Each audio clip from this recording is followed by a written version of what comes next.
It's crazy. Blind dating 5 girls based How many on men? their outfits. Oh my lord. Facebook going down has been a major blow to the scientific community. Basically, all anti-vax research has come to a halt. Yeah, that's right, dude. Nicki Minaj is never gonna fucking figure it out now. She had all of her top scientists on the job.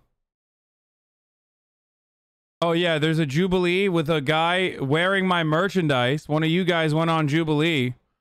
So we'll definitely watch that because I want to see how cringe a HasanAbi chatter is in a cringe video setting. Of course, it's also top of the hour. There's no segue here. I'm just not gonna fucking do that. I'm just gonna go straight into it, okay? At the top of the hour, every hour, there's a 60-second ad break, folks. And if you no longer want to see those ads, all you need to do is subscribe. That's right.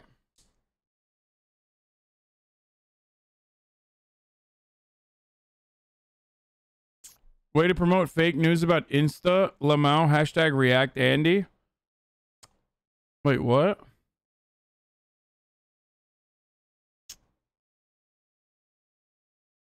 It's back now, but it was gone for the whole day. Anyway.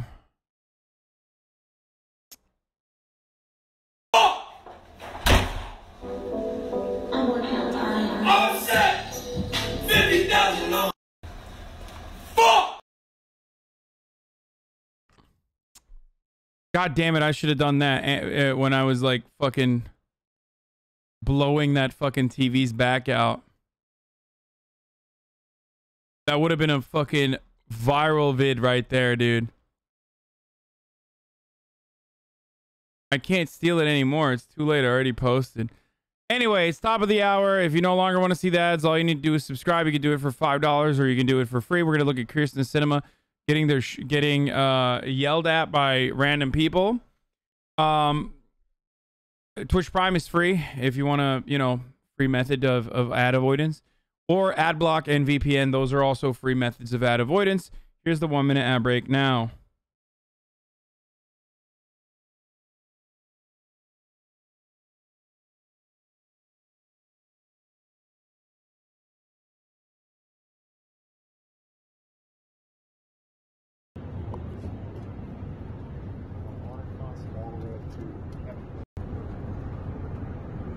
When do you guys think Kyrsten Sinema breaks and then just says some like incredibly racist shit, by the way? Like I can kind of see her. I can see her breaking and just like.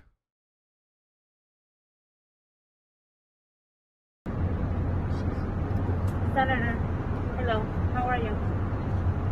You good? Sorry, I'm Karina. I don't know if you remember me.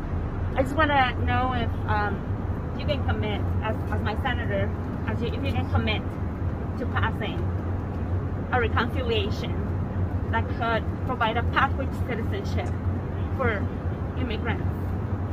We have been waiting for this for too long, and I just need to know if you can commit to passing a budget.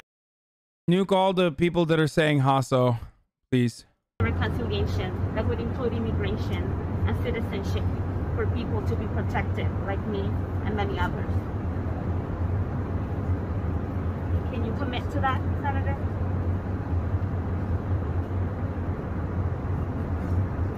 I'm just asking you a simple question. I'm being vulnerable right now to you. My dad passed away. I know, but my dad passed away. My dad passed away last year, and he didn't get to reunite with my family. I don't want to disturb you, but at the same time, I just want to see if I can get a commitment from you, Senator. This is my life and the life of millions in the line.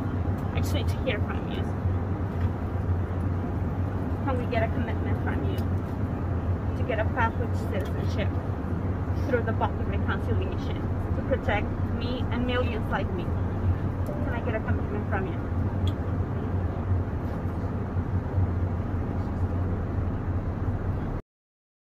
Oh my God, hot bisexual against Kyrsten Sinema. Now that's bi visibility right there, folks. That's the kind of bi visibility that we love here on the HasanAbi broadcast. Okay.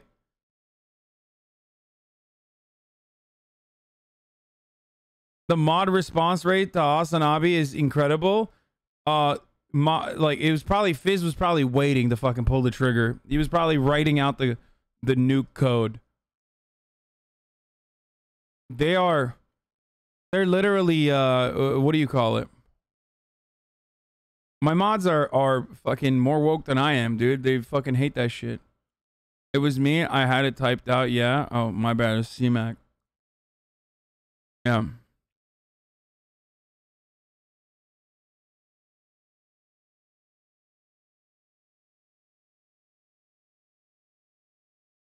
All right, Senator.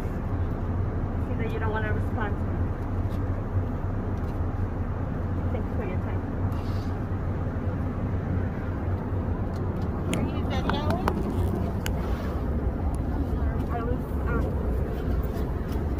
I was just asking a question. Oh, okay. Did you need a question? Is that a question? Yeah. What just asking? Did somebody ask you? No, I just asked them. Did somebody help you? Yeah. Okay. It's fucking not great. Hi, Senator Sinema. I want to ask if you can explain to the American people what you're planning on cutting from Joe Biden's Build Back Better plan. I'm having trouble hearing. Do you want to cut climate priorities? Is it elder care that you want to cut, or is it child care? Senator, please, we are asking for your help. Senator, we need What are the priorities? I'm just trying to get an explanation for the American people. Senator, you can do the right thing. All I want to know is what the specific Oh, my life is a living nightmare. I just hate that, you know, my actions are being... I'm just getting, like, faced with questions that are tough, and I don't want to answer them. No, that's right, dude. White women, most oppressed in society. I'm saying it, dude. Fuck it. That's right. So oppressed, dude. Like, imagine thinking you're above the people that you're supposed to serve when you're a fucking public servant. We pay your salary, you dumb fuck. What the fuck is this bullshit? Like, I despise her so much. Even the Mothman, Joe Houseboat Mansion, is like more graceful at receiving this shit. She's new, so she doesn't know how to do it. She's literally bisexual and neurodivergent, sociopath. Please stop this hate attack. Yeah. Senator Sinema, agents for Senator Sinema, my hometown. Listen, if you're gonna make fucking money from lobbyists for your re-election campaign, which, by the way, there's gonna be no re-election. She's not getting re-elected.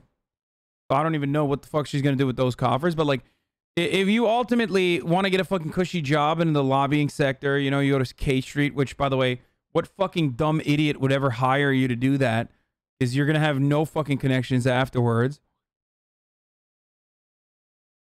But like, if you're gonna do that, then you need to suffer every single moment of your fucking life. You need to literally suffer.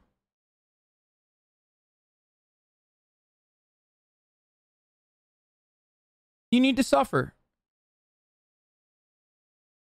It's worked really hard to Surrounded by a refinery. Are you going to give these So I people just wanted air to to breathe? ask, Or give what them are the new things jobs? that you would like Senator to cut? Sinema, my hometown is surrounded by a refinery. These people are going Thank you, Cornbat, for the 5 get the subs. She's sacrificing her career because she's really passionate about making poor people's lives worse. Hustle. Oh my god, dude.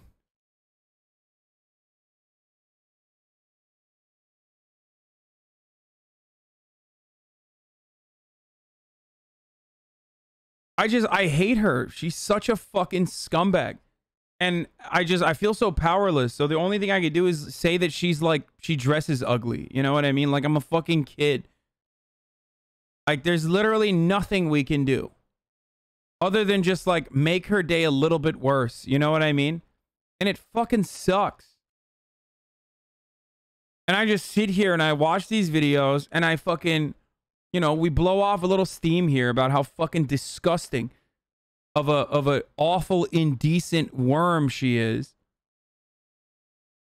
And all we can do is just like sit there and blow off a little steam and just say things like, you're ugly. You're an ugly person, both inside and out. You dress like you have dressed up in the dark.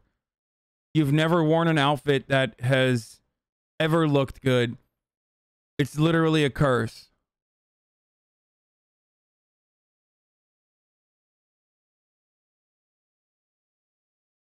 She's queer coded. Please calm down. It's pretty funny.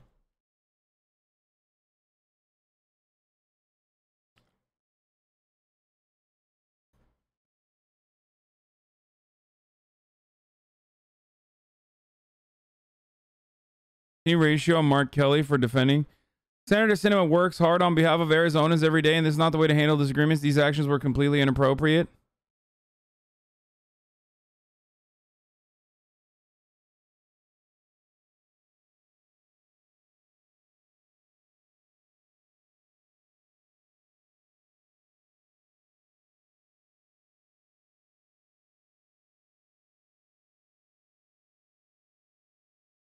I shouldn't say that, right? Because like that seems like a threat. I'm not threatening him.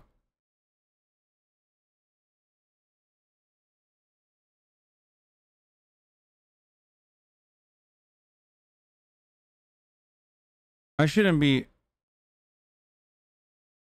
like, I'm not trying to threaten him. I'm just saying that like you will be come for in a similar capacity if you step out of line with the interests of your constituents.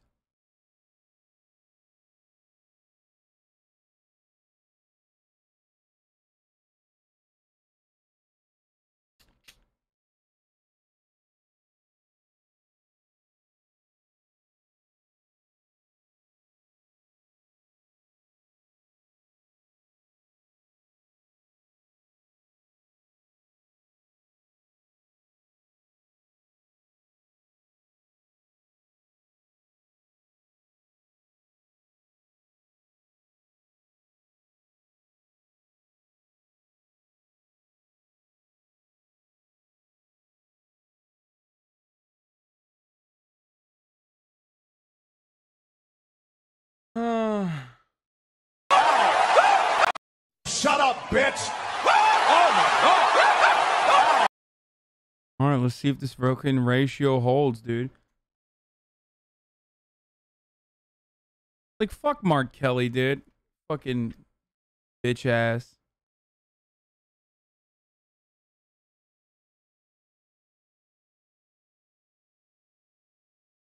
Not too late to delete that tweet.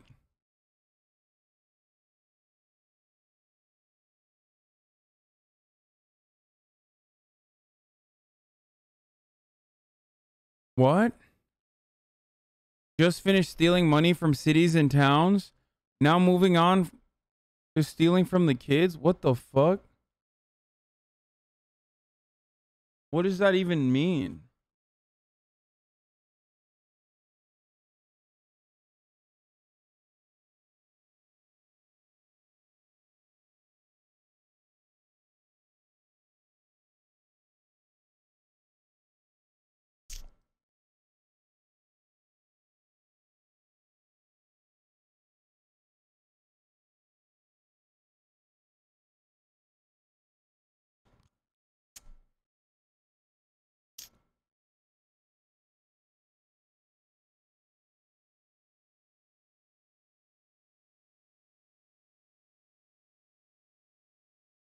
Mark Kelly is both queer-coded, bald, and neurodivergent astronaut. Please stop harassing him.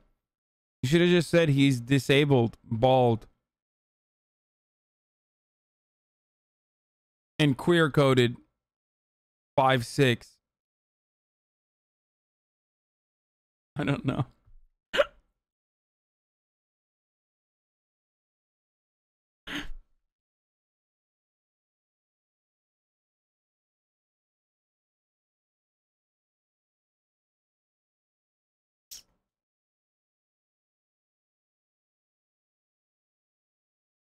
Have you learned nothing from your last draft? I didn't say anything bad this time. I just said the people of Arizona will come for you in a similar capacity too if you step out of line with the interests of your constituents, bald man.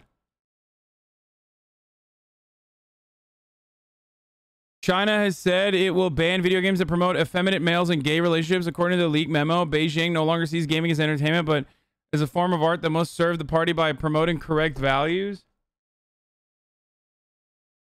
Like, what are they trying to get fucking every like right-winger in America to like be like, China is so based? Yeah, well, you can't stop Kate Bush, China. That's right.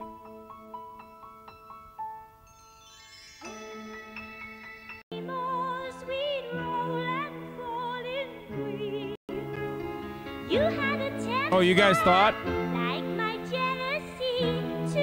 my jealousy. Oh, you guys thought I wasn't going to play Kate Bush today? You were fucking wrong. Guess what? How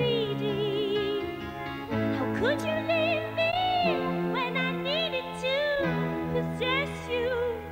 I hated you, I loved you too. Bad dreams in the night. He told me I was going to lose the fight. Leave behind my walking through the high seas. It's me, I can't be, I come home, my so cold. Let me alone, easily.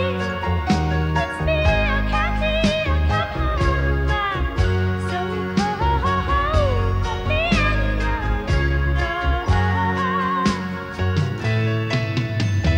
Ooh, it gets dark, it gets lonely on the other side of you.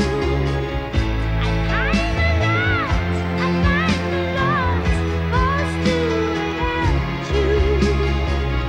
Coming back now, cool heat still, my one dream, my only master. Too long alone in the night. It's just that this song goes, it's vagina music. We got to do something for the ladies, okay? I just shat on Kyrsten Sinema. I don't want the gays. I don't want the LG community to think that, like, you know, this is not a safe space for them. I don't want women to think this is not a safe space for them. So I have to fucking blast the vagina music a little bit. You know what I'm saying? Like,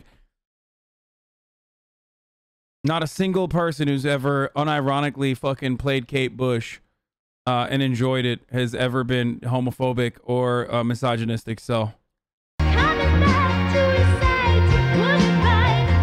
Coming home. I literally love this song. Walking through the high seas. It's me, I'm happy, I'm home. I'm so cold. Let me alone. It's me, I'm happy, I'm home. I'm so cold. Let me alone. Dude, this song takes you on a fucking journey. You were homophobic as a teen? What? What? What is that even? What? No. No, I was transphobic. I was not homophobic.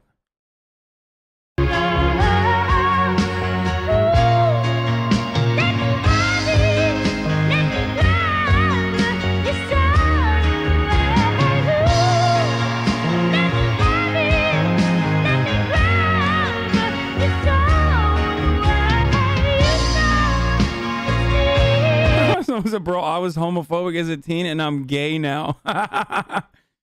Yeah, I mean, if you're... Anyway, you were transphobic as a teen? Yeah. Someone listen to some John Denver. That chatter's like, all right, time to fucking do a cancel. Like, wait a minute, you were transphobic as a teen? Time to find everything to try to be like, oh, it's all right. That's it. Up. Time to fucking cancel. I've talked about this a million times, dude. I do love this song a lot.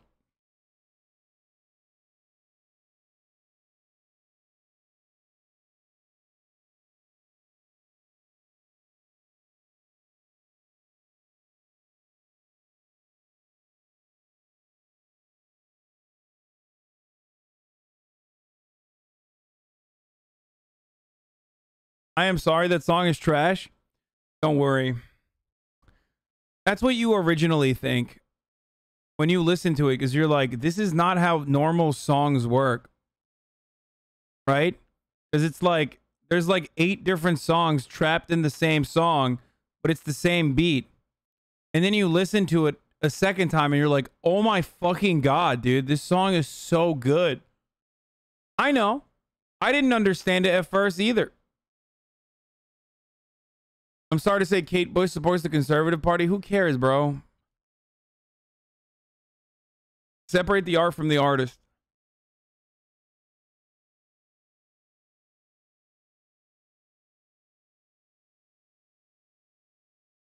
She's like 100 years old now, bro.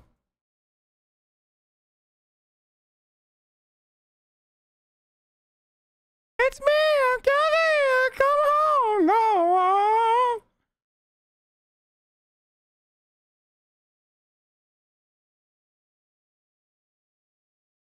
All right, where were we?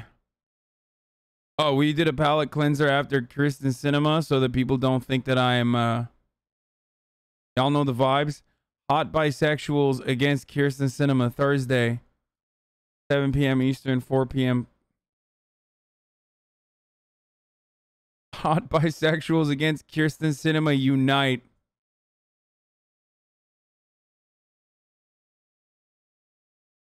Kate Bush clarifies political stance. I am not a Tory supporter. Singer expressed support for Theresa May in 2016, but says she was simply celebrating a woman in power. Ugh. Ugh, fucking liberals, man. Just, you know, just don't show me that, dude. Like, don't. It's so much. It's like almost worse. Like fucking, at least the Tories just like knows why they're doing what they're doing.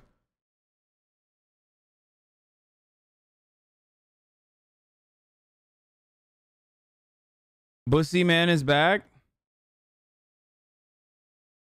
Make America great again, again. McGaw? McGaw! She makes turf music, bro. She's British, dude. What do you mean? It's literally like, that's it. That's like, she's British. Of course she makes turf music. She's English, dude. China news is unreliable. The original source of the video game leaked documents from a company that Jack Ma owns. Thoughts on Huyon Jung wearing dreads and shit? I saw a bunch of people complaining about that. I don't give a fuck, dude. What?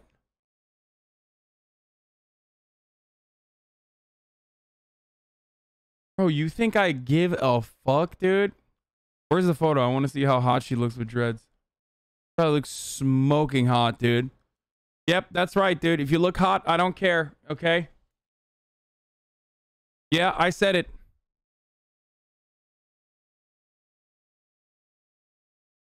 This is why people are mad?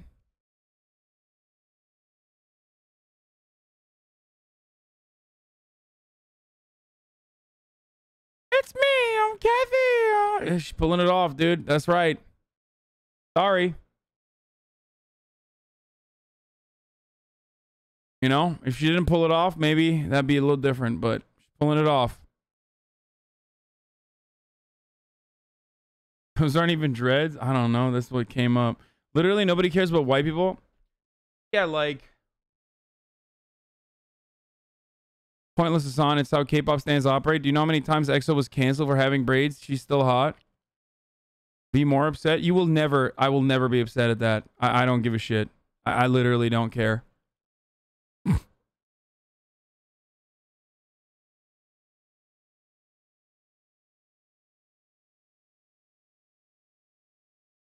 This is gross. Wait, what? Who gives a fuck?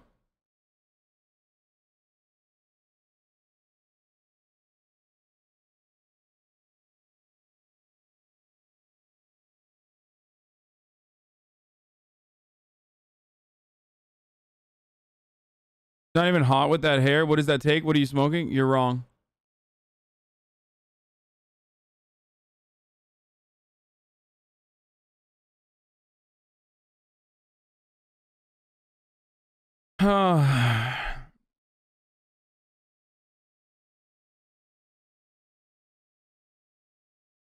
Yep. Get mad at me, dude. Get mad at me all you want. Take all your energy out on me. I will defend her. I will literally defend her, dude. That's right. Stand behind me. Stand behind me, Jung Ho Yeon. Stand behind me. I will defend you, madame. That's right. I'm fucking white knighting, dude. I'm actually offended that people are saying she isn't hot because you are probably racist. You're definitely racist.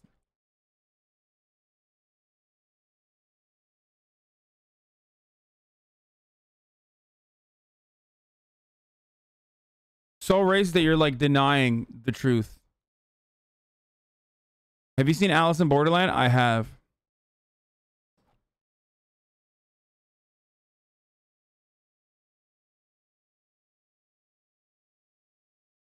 Your music whore is down horrible for Hoyeon.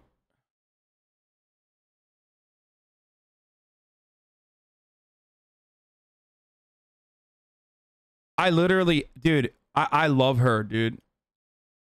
That's literally not her. I mean, it's what came up.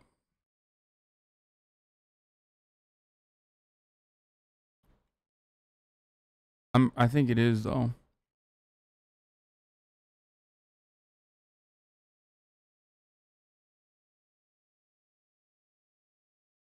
No, it is her, dummies. It is literally her. Why are you doing this? Why are you doing it? It is her, dude. It is literally.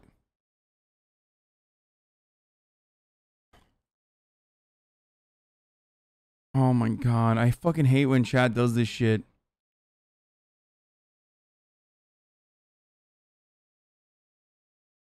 She has no bangs. Stop simping. It's not about just bangs, dude.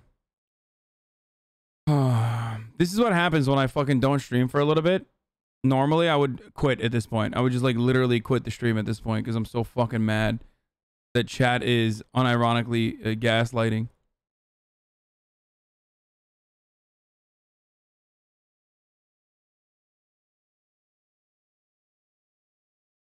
Watch the show so we can talk about it already? I already did. It was fucking awesome.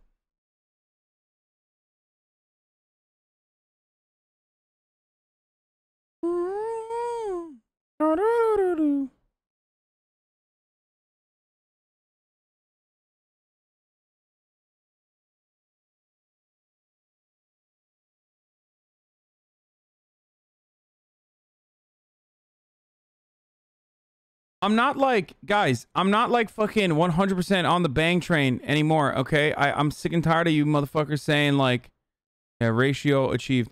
I'm sick and tired of you guys constantly talking about fucking bangs. What the fuck is this, dude? Oh my god. Oh, Jesus Christ, dude.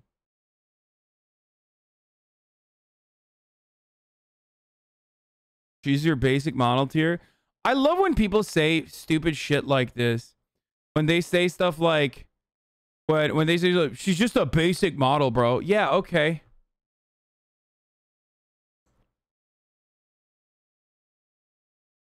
This was her. By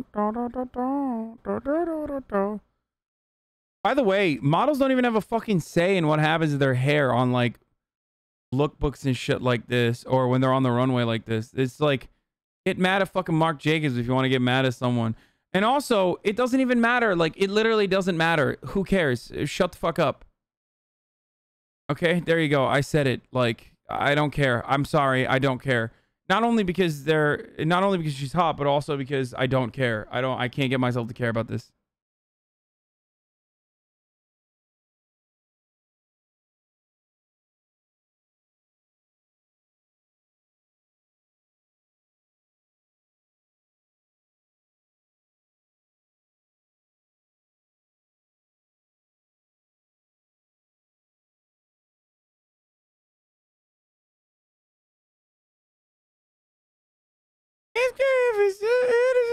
I can't even say it's me, it's Kathy. I've come home now. Do you care yet?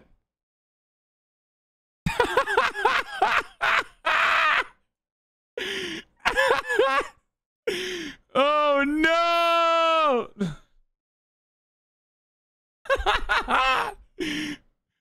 Oh no, we have to stop this. We have to stop this immediately. This cultural appropriation has gone too far, dude.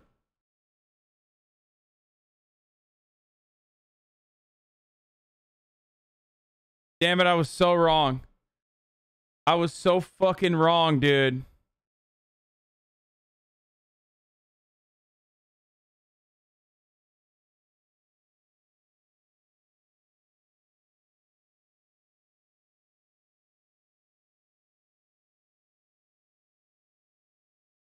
Dude, Guatemala.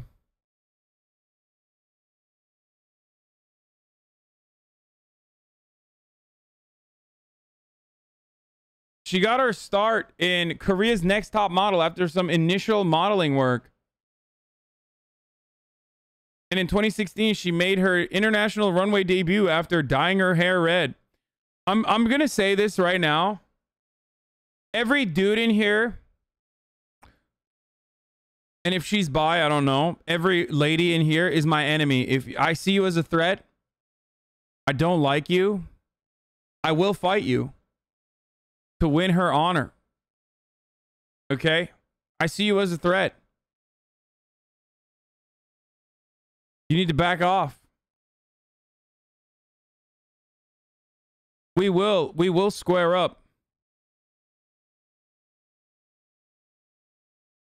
Follow her IG. I already do. Jinsui, you are bad at being a fucking stan. You know that? You don't even know. I've been following her fucking IG, dude. This is her boyfriend? What? No shot. Is this what pushed you away from bangs? Oh God, stop! You and 13 million other people?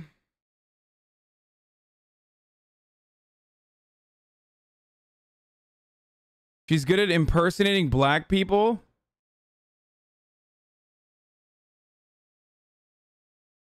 Like when? And how? And where? Shut up.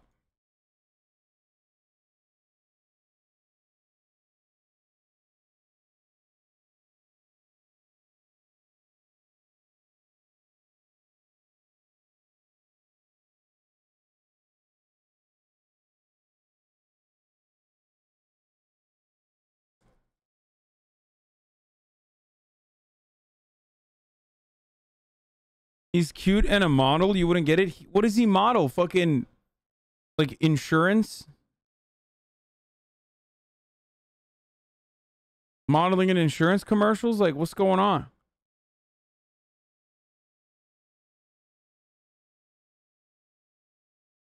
Yeah, he's called Lee Dong-hui. Let me look this motherfucker up. Hold up. God damn it. He does look kind of good on this. I just looked it up. Squid Game actress Jung Ho-yeon has been dating actor Lee Dong-hui for 6 years. Fuck. He does look a lot better here. He's got tiny ass hands though. What is this? What are these hands for babies, dude? What the fuck is this? See, I got glasses too. 6 years, dude. Korean women aren't into masculine guys. Whatever, dude. I'll fucking shave. Shut up.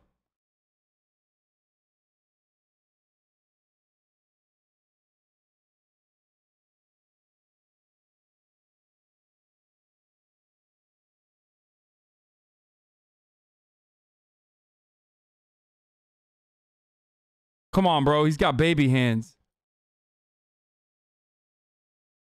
And I thought Korean women were into tiny heads.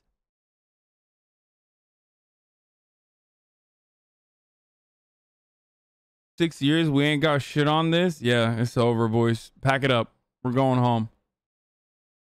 You gonna shave 5 inches off your frame too? Shave, not mask. Ignore this 10 feet towering broad build.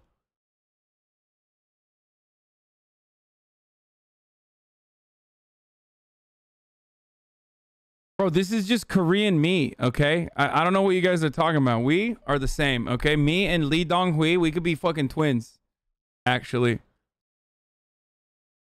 Like, people probably would be like, well, oh, damn. Okay, he's getting hotter. Stop sending me photos. Whoa, come on. Okay. I mean, it's just, you know, you don't have to show me other photos where he actually looks good, you know? He's just getting progressively hotter with every photo. Okay, the real good-looking dude, though, is the fucking cop on the show. Hasan is jealous. You were literally like a billionaire when it comes to women. You have so many, but you want more. What? No, that's not true.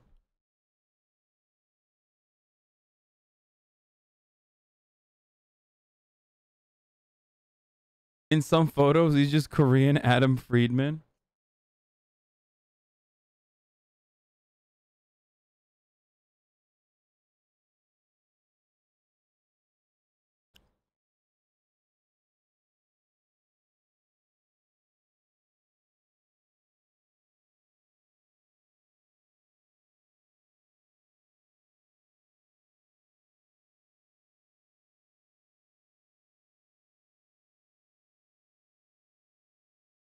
Marguerite Billet looking ass.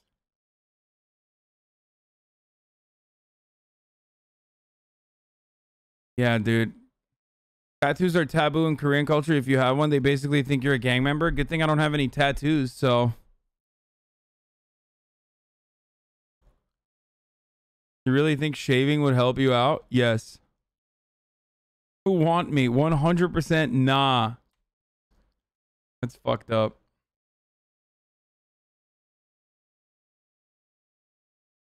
Yeah, this dude is out of control. This is the cop from the show. Chatters. All right, let's stop looking at hot Korean people, okay?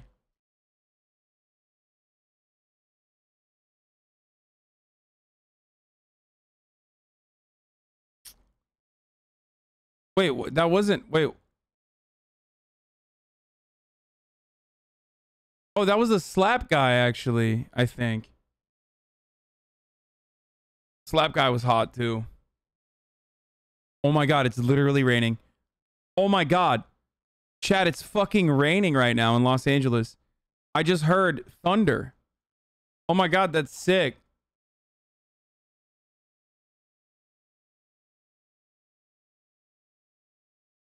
I'll never stop looking at hot Korean people. That's all I do. No, I'm telling you, like, Squid Games made me understand why fucking how K-pop stands operate. You're just horny. K-pop stands are just fucking horny.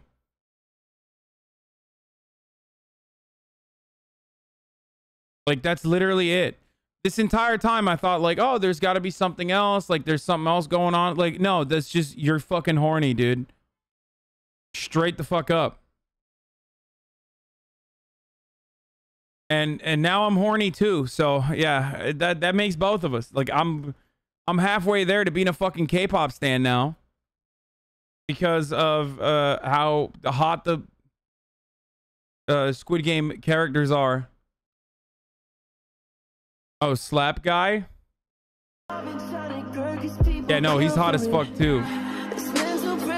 Okay, that's enough. That's just like, I don't want to see that. Okay. It's hurting my feelings.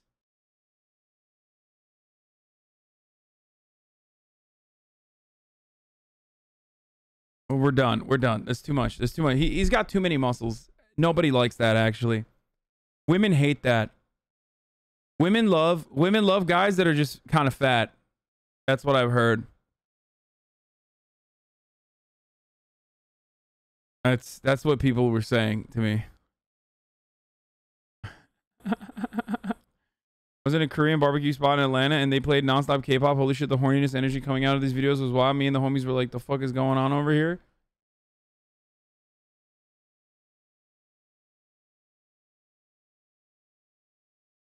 Can white people form a K-pop group? The first time you watch K-pop, you're immediately like hooked on it and addicted to it. Singing, dance, acting, fashion.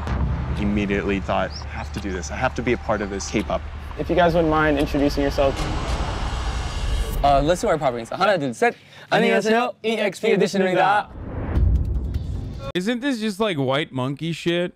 But I guess for K-pop? More like KKK pop, am I right? but I'm just. The Bro, it is raining like what the fuck? Bro, there's like hella fucking thunder going on right now. It's crazy, dude. It's loud as fuck, dude. What is happening in California, dude? What the fuck? People in LA every time it rains. What? What is that? Is that LaCroix? Why is LaCroix falling out of the sky? Was that a sky earthquake? I gotta tweet about this.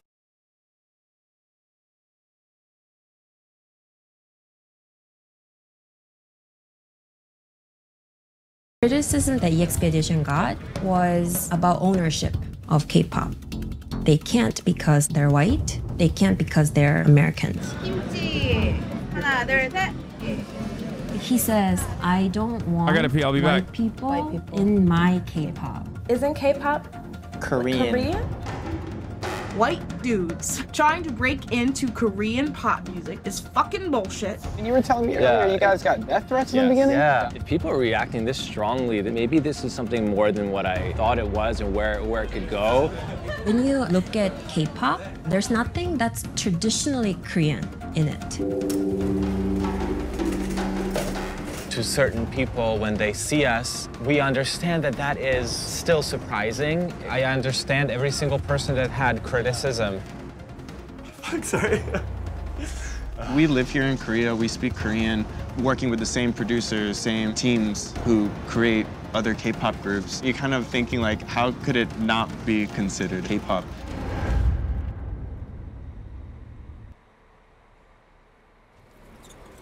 I'm here in Seoul, South Korea to meet EXP Edition, the world's first non-Korean K-pop group.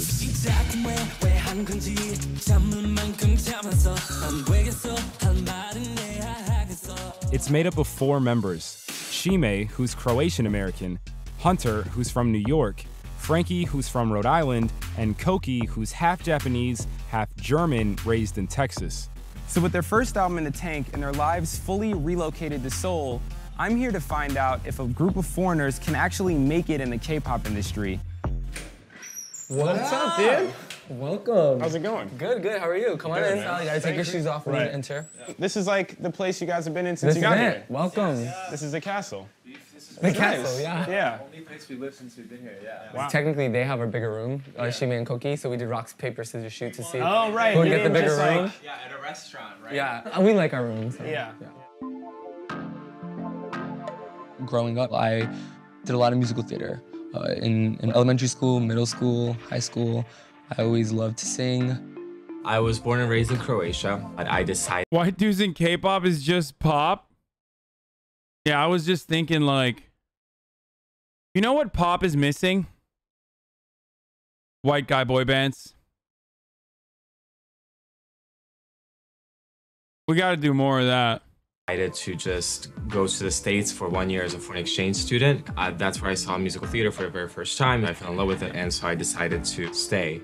I was just doing probably similar to the guy's stories, acting, modeling, and also side jobs. Okay, there's 0% chance these guys are good. I'm sorry. Like they got like weird vibes. It's throwing me off. It's like I don't personally give a shit if like white dudes are doing K-pop. Obviously, who gives a fuck? But I just don't think that these dudes are actually good. I don't know why, but the vibes are off. You know, just for money, catering jobs. Growing up in the States, you're never like, oh, like, I'm gonna become a pop star because like, how do you do that? Like, you know? But then once I joined EXP Edition, it kind of renewed my, I guess, like vigor to like think like this is possible. 자, 이 클레마 어떻게 쓰는 거죠? While doing something. 그죠. 그러면은 같은 subject. 맞아요. 똑같은 same subject를 무조건 써야 돼요. 코키가 문장 하나 만들어 볼래요? Make a sentence? 저는 공부하면서 TV를 봤어요. We want to be a part of the K-pop industry, and we're here where it all started. So in order to do that, you have to know the language. Right. You have to know the culture. You have to be a part of it. I think it's still a new concept to a lot of people, but we're just honored to be a small part of it, you know? Yeah. That's my baby, my Now say all motivator. of that in Korean. Okay, so 이거 오늘은 특별한 날이에요. 네. 자, Teachers Appreciation Day. 스승의 하늘 같아서 우러러 볼수록 높아만 지네. 보답하리 스승의 은혜.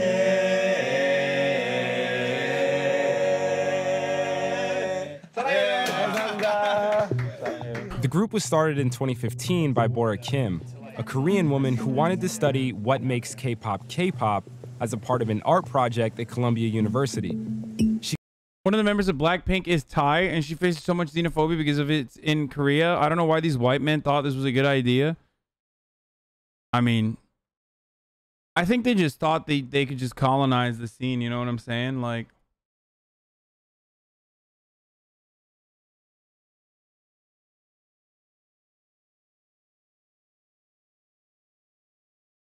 I mean, this just sucks. This just sucks. I don't know how else to...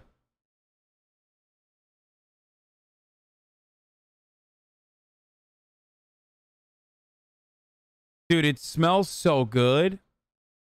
Oh my God, it smells like rain out there. This is crazy.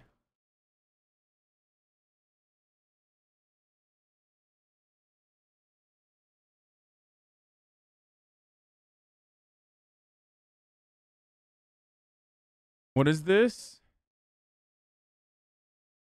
He said, follow the money. Meanwhile, drive-bys are happening every single day in San Francisco. You are one hell of a young lady, says Felix to a Tommy Lauren tweet, and I can't fucking see the tweet, so I got to open it incognito because she still blocked me. I wonder, Newsom will not as yet require CA teachers and staff to get the vaccine, even though their students will have to get the jab. I wonder if that's because the students aren't giving him millions and millions of dollars like the teachers' unions.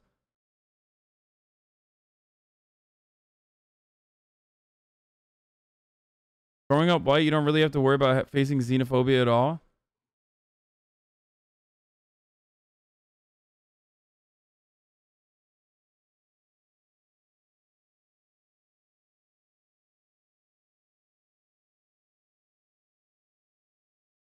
They released one EP in 2018 and haven't been active on social media since last year. I think they effectively disbanded.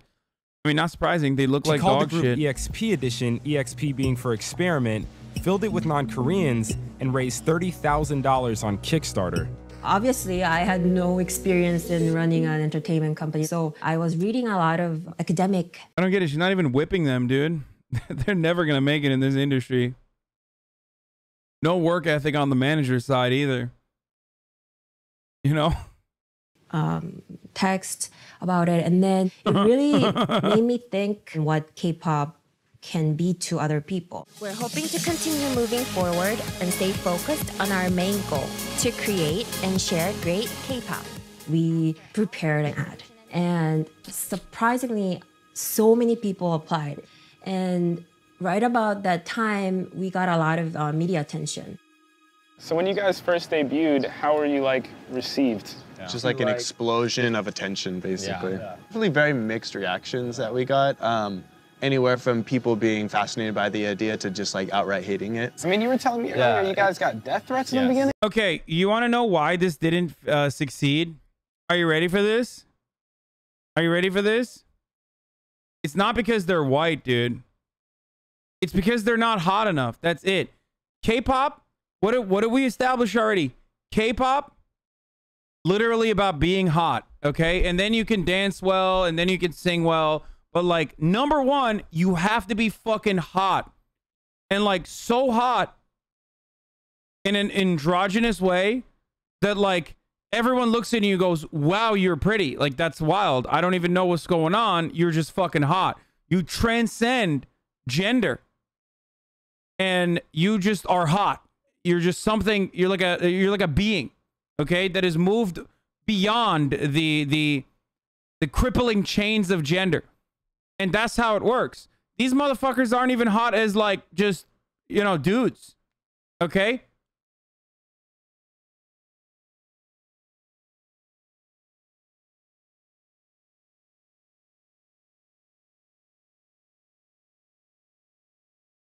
So not gonna happen.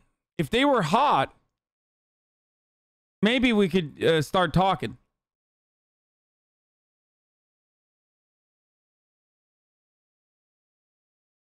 To just like outright hating it. I mean, you were telling me earlier you guys got death threats in the beginning? Yeah.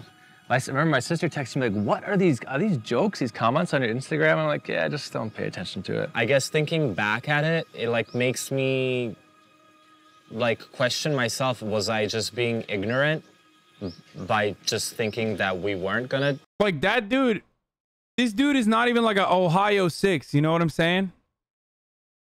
Like that's just a guy, okay? Maybe he's got like, he takes better care of himself. He's like a 7 because of that, but that's it. Like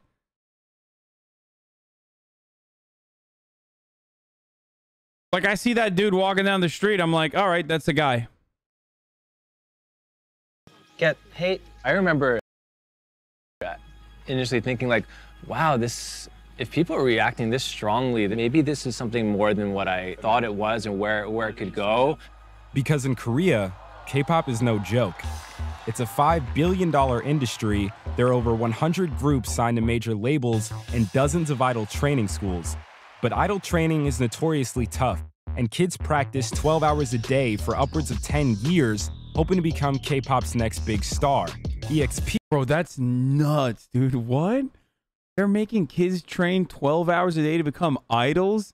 Dude, that shit is nuts. They call it idol training? Okay, I'm way too fucking Western to comprehend what's going on here, dude. That is like, damn. That is so unhealthy in every way, shape, or form.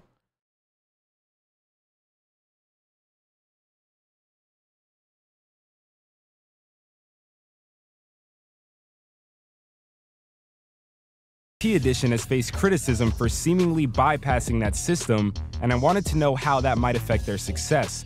So I sat down with Leah Kim, one of the best-known dance choreographers in K-pop. Why is the training to become a K-pop idol so intense? 칼처럼 뭔가 딱 자르듯이 그 규격화된 그 모습을 만들어내고 싶은 엔터테인먼트들의 어떤 방향성 때문에 필요한 노력들인 것 같아요. 3, 4, 5, 6, 7, 8. Can K-pop idols be made, or do they have to be born? No, K-pop idols are 100% made, but they're just made in a fucking factory, apparently, where you just like throw a kid in there for 10 years and then a fucking idol pops out. And then the other ones are like, you know, turned into mincemeat through that process. You can't just like make it out of fucking 30-year-olds from Idaho. 한국은 트레이닝 시스템이 너무 잘 되어 있어요. 그 시스템으로 충분히 부족한 부분을 커버할 수 있는 그런 정도까지 있는 것 같아서 만들어지는 측면이 좀 더 많다라고 얘기하고 싶어요. 5, 6, 7, 8, 1 and 2, 3 and 4. Yeah, just like that. One more time. 5, 6, 7, 8. Nothing I can see. 오디션에 확정되는 사람들은 거의 30%, 20% 미만이라고. Yeah, bro, it's like Squid Games, dude. You know what I'm saying? It's like that's what this is. 거든요. 와, 사실 너무 어려운 과정이라 지금 현재 데뷔하신 분들은 진짜 대단하고 엄청난 노력을 통해서 이루어낸 결과라고 느껴요. Do you think K-pop idols can come from outside of that system? K-팝에 쌓여온 그 노하우들을 활용하지 않고 어떤 개인이 혼자의 힘으로 이거를 극복해낸다는 거는 불가능이라고 얘기하고 싶진 않지만 굉장히 Not gonna lie, kind of ignorant. Oh, here we go.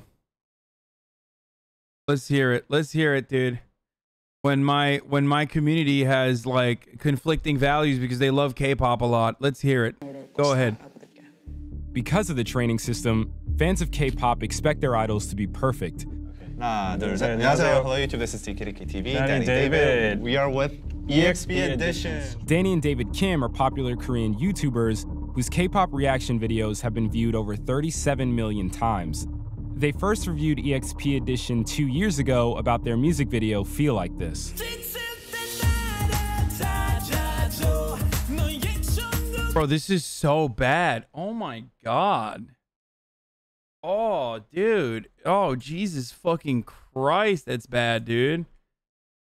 The fuck, dude? Yeah, no, they're literally not hot enough. Can't fucking dance well enough.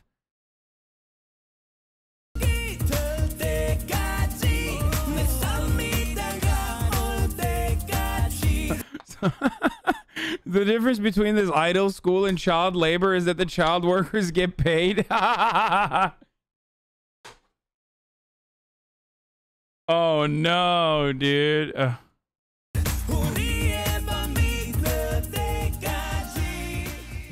not saying they're good at any level. Like they're pretty bad.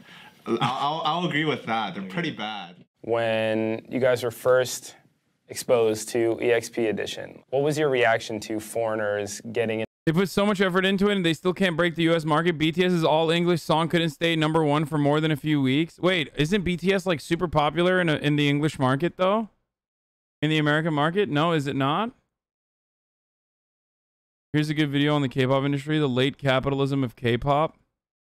It has always...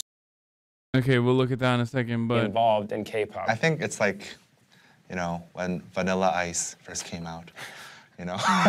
Yeah. They're not like totally K-pop because musically they sounded very popish. They sounded like American pop. Right. And visually, like they kind of like imitated, or they were wearing like K-pop style makeup.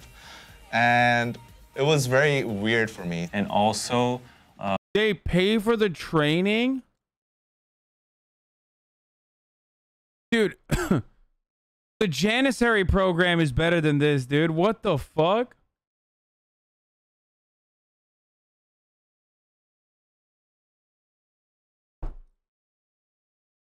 Jesus Christ, dude.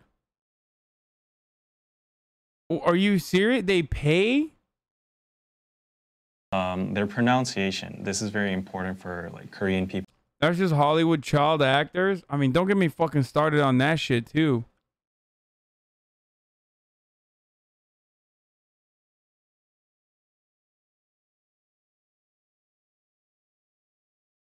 Brother, you're playing with fire right now? Are you trying to get your bi-weekly canceling from Zoomers on Twitter?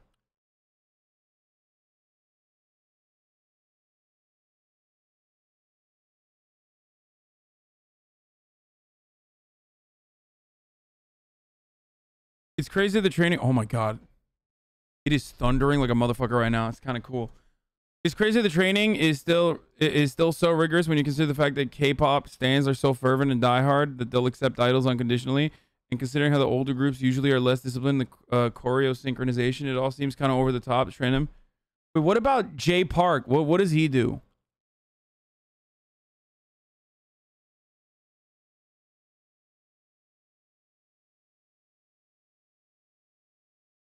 He's solo, right? Or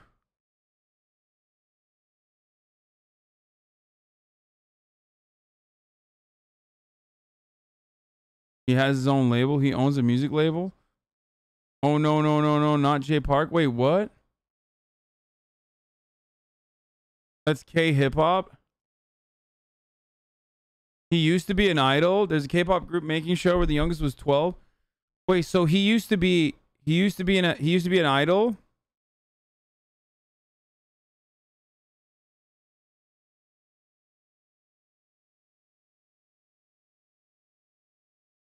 What the fuck? Why do K-pop idols have more training than the police? Are you kidding me? One actually needs the training in an incredibly competitive industry. The other is just like not having a lot of training actually makes it better.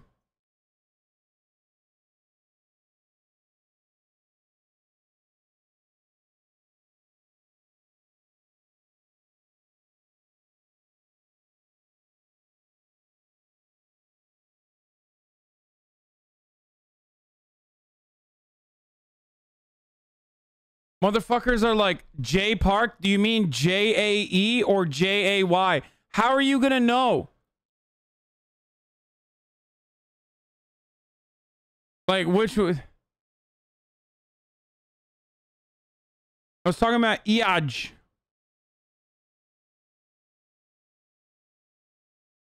He's cool. I played video games with him.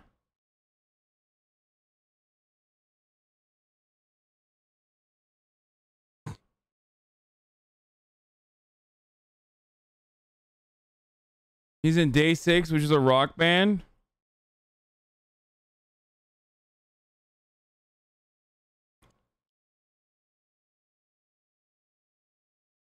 Lamo, look at mine. No, Jay's a part of Day 6, an instrumental band. No, Jay's from Day 6 band, not Jay Park from K-Hip-Hop, but Jay Park. Not Jay Park from K-Hip-Hop, but Jay Park, who used to be on Twitch. Yeah.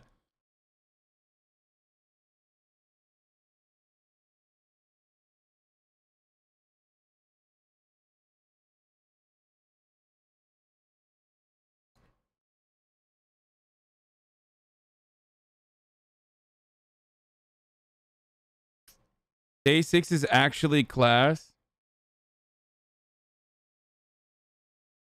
There's a double standard. Western artists are considered artistic and K-pop artists are considered robotic and manufactured. It's just another way to reinforce Western supremacy and play into an Asian stereotype. Okay, bro, we get it. You're a fucking K-pop stan. Okay? There's hella fucking robotic and manufactured Western artists as well.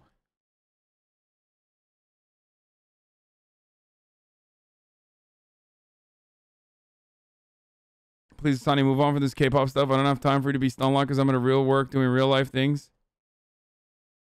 Okay, let's keep going. People who listen to the music, if your pronunciation is weird, you get this weird feeling. You get this like, you get off. Your ang is too hard, too strong. No. That was better. 사랑한다는 말이 그치? One more. 사랑한다는 말이 Too much. Were you guys even aware that they were like still around? No. No. I was pretty sure I that thought it was a one-off thing. Yeah, I thought it was an experiment. Yeah. Because Because of the literally name. EXP edition, and also I saw the news that it was like a thesis project. So it's like, okay, this is like a one-off thing. You didn't take it seriously. No, no. Yeah, they've been trying to like get on the TV shows and like make that run. Like Western pop music is also incredibly manufactured. I think the difference is the training protocols and how fucking there is no comparison. Like you can't make a comparison. Like you got child pageants and shit like that, which are creepy as fuck and should stop immediately. You guys know what my point is on that.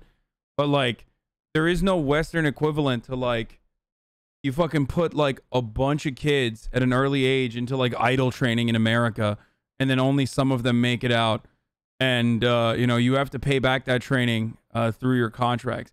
360 deals, on the other hand, that record labels engage in are fucking dog shit. I have musician friends who have signed on 360 deals. I know how fucking exploitative the Western music industry is as well. But, you know.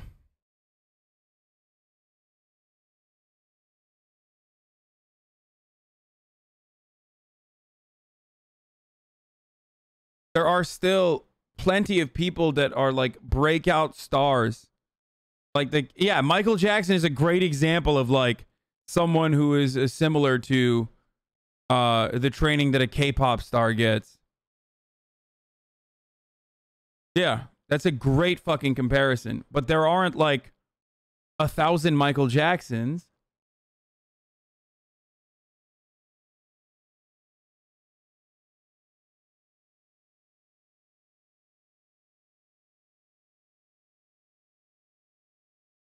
The Disney kids are probably the closest to that, I would say. So, yeah, there are certainly like Western artists that come from like a similar background.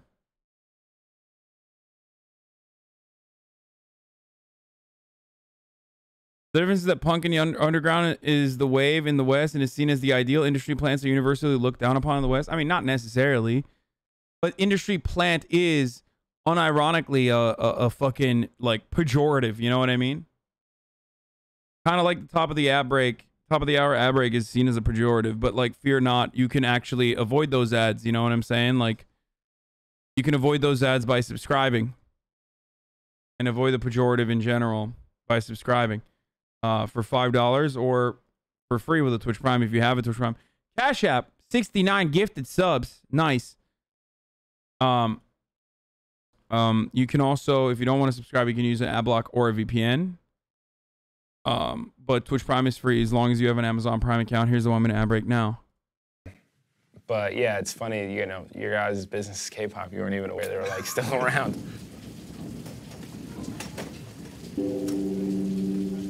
I wanted to see if the group has been able to build a Korean fan base, so I went to a performance they were giving at a Korean Buddhist temple.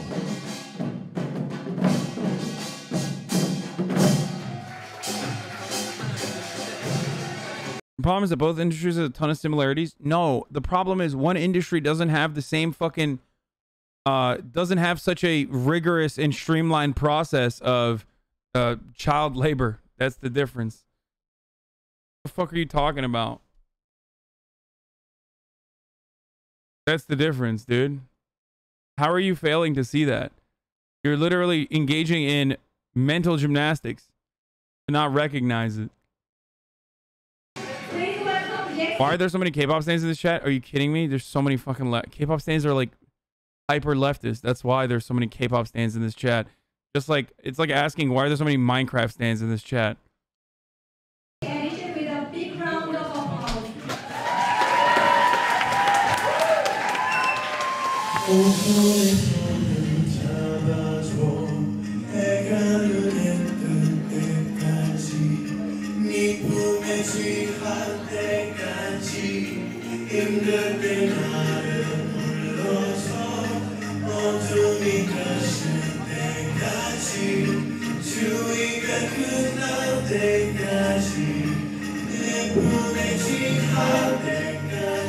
This is so bad.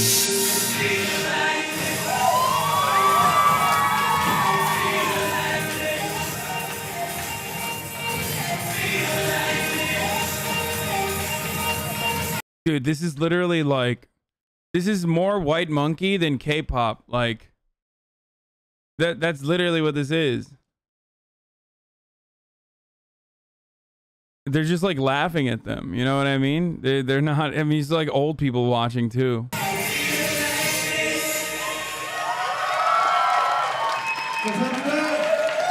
Like I was sleeping. How did it make you feel to see foreigners forming a K-pop group? 외국인들이 어떻게 K-팝을 노래할까 그랬는데 이제 K-팝이 세계적으로 유명해져 있구나라는 생각이 들어서 지금은 좀 긍정적으로 보고 있습니다. 제가 원래 이 시간에 다른 일이 갔어야 됐는데 빼고 올 정도로 진짜 너무 좋아요. 발음이 정확하지는 않는데 감정이나 그런 것들이 굉장히 전달을 잘해주고 있더라고요. 이 그룹들이 정말 우리나라 K-팝을 많이 좋아하는구나라는 그런 생각이 너무 들어서 이 EXP 에디션이라는 그룹을 더 좋아하게 되더라고요. 저희가 끝냈어요.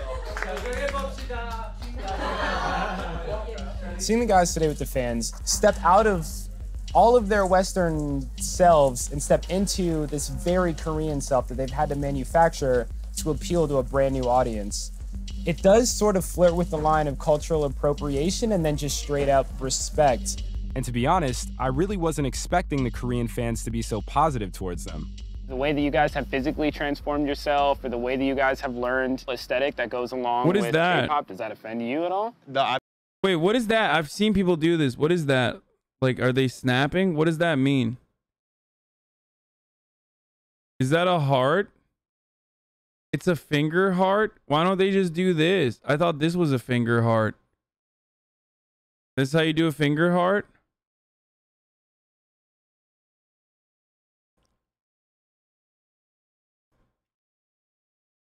Absolutely not.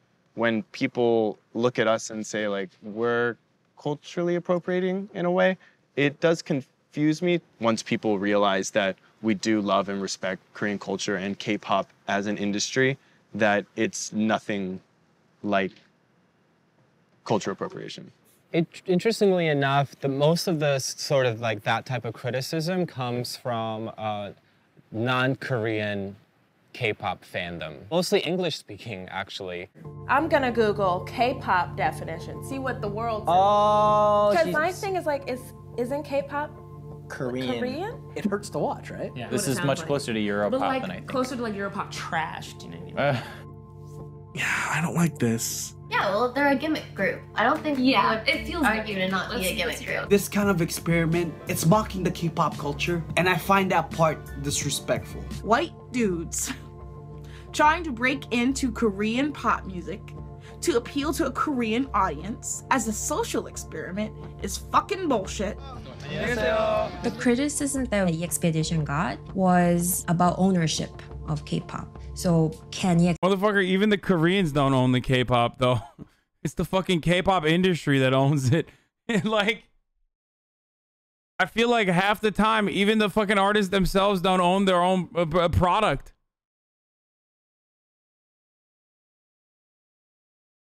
Are you qualified to talk about this? What? Qualified? Abolish unions, bring back child labor.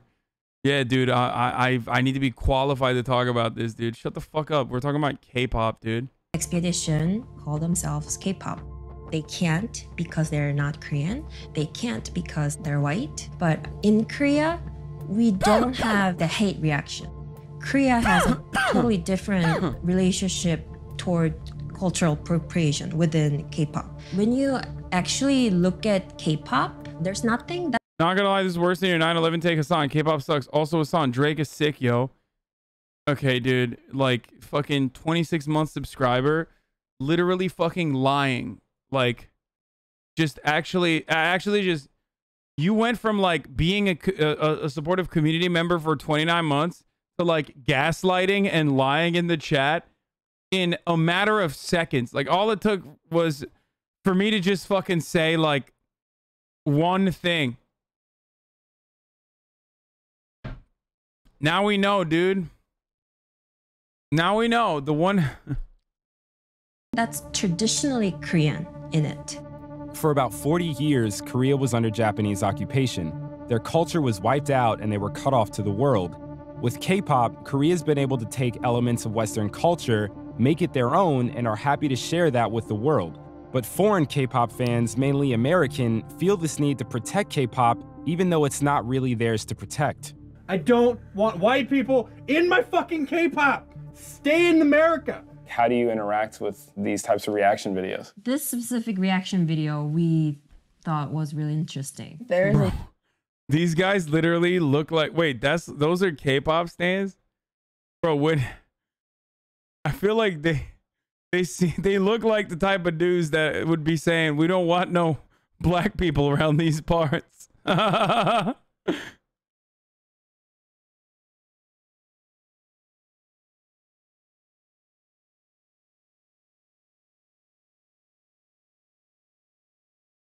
I saw these dudes storming the White House. Oh no.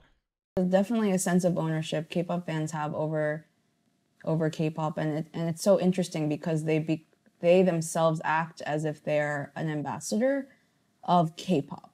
And so when they see something threatening it or something that they think is threatening it, they are very outrightly trying to protect it.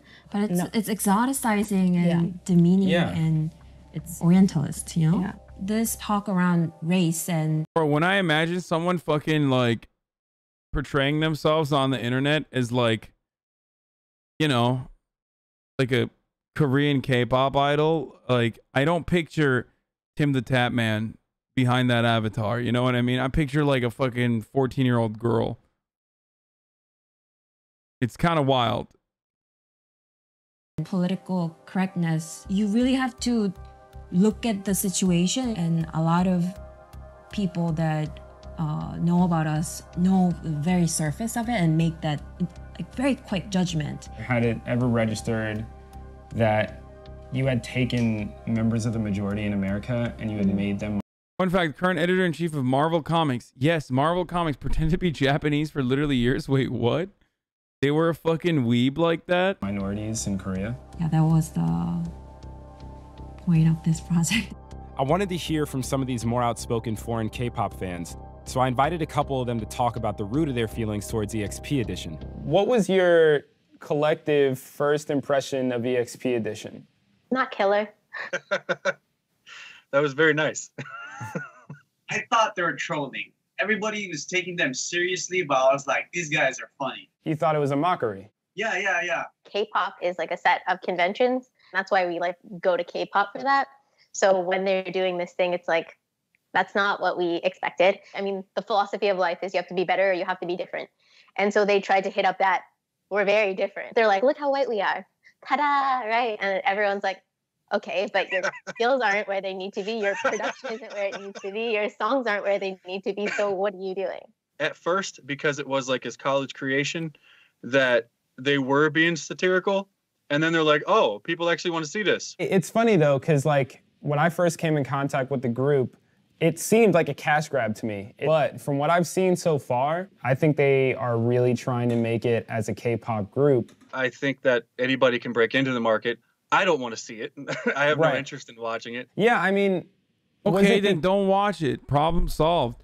I mean, they're just trying to fucking... I mean, I don't have like a cultural problem with this. It's not your place to have a cultural problem with this. Like, I don't really give a fuck. You know what I mean? It's like, it's all manufactured to begin with. But also at the same time, like, they just suck. They're just not good. You know what I mean? Like, the market in that situation corrected itself. Because... Was it because they're white? Is that what you're going to be your question? No, not yet, but... Not yet? No, we can talk... That was a question. We can talk about that, right? Like, was it because they were a majority white, like, mostly American group? No. It was just because it was so cringy. Because, I mean, But did that have to do with their being white? Probably. I can't really explain it to you. It's a weird thing. And it's funny because in the comment section of some of my videos, I've had the exact same question. Like, I just don't want to see non-Asians in K-pop. And it's like, it's not that it has nothing to do with the race. It's just, I think it's some people are sick and tired of how Western culture pushes certain things in your face with. But isn't K-pop kind of like, this is gonna fucking get me canceled, and I this is outside of my realm of expertise, but isn't K-pop itself like literally taking American pop culture to its like fucking maximum logical conclusion? Like, isn't that literally what K-pop is? Isn't K-pop like heavily Western influenced? And by the way, I'm a product of cultural assimilation. Like, I'm a dude who sounds exactly like your average American, okay? I grew up in fucking Turkey as an Ameribu, right? And so clearly I don't have a problem with like that kind of cultural exchange. You know what I mean? I literally don't care. But turning around and being like, oh my God, like what the fuck? You know, what are they doing? They're stealing. What are they doing? Stealing it back? That's why it's like when you're a white, when you're a bunch of white guys trying to do K-pop, you're just doing pop.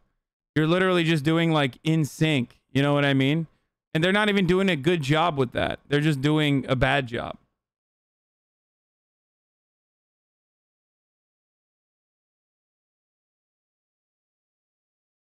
You know what I mean?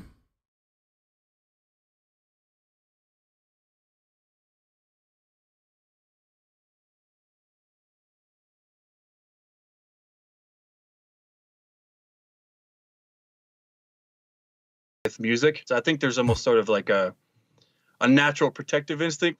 If they went over there and they tried, and they sang in Korean, they danced, they did their thing, but they acted more. Before anybody gets mad at me, dude, let me put my fucking hat back on, you know? Okay. Where they're from, maybe it would work a little better and it wouldn't seem so cringy and fake. But then would people be like, they're not even trying to be K-pop, you know? Yes, like, they will. They can't win no matter what they do. They're going to be under the harshest spotlights. I think this is a type of situation that a lot of artists have been in before. It happened with jazz. It happened with hip hop. When a certain genre becomes so globally recognized. You saw when Dav Rose did Blackpink, it cost shit for like 2 months, right? Wait, what did she do? What did she do that like... What did she say that got people mad?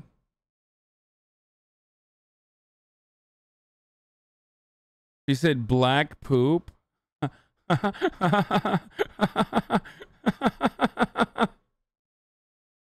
What the fuck? That's such a... What a fucking baby, dude.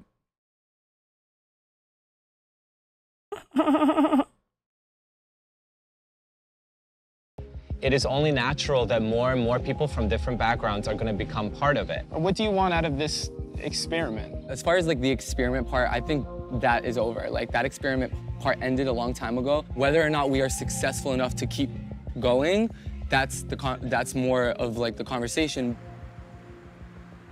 Oh my God, what's that? Are you a cowgirl? Oh my God, she's getting so big. So what's new in Korea? We have had a few shows lately. Actually, a really cool one yesterday at a temple. It was raining, but it was a lot of fun, and I think it went well. We made a bunch of new fans, and it's like a big leap of faith coming out here, right? Obviously, making that decision. It was originally because she said she didn't like their latest release, and they ate her up. Wait, that's why they got mad at her, because she said that she just didn't like her latest release or their latest release.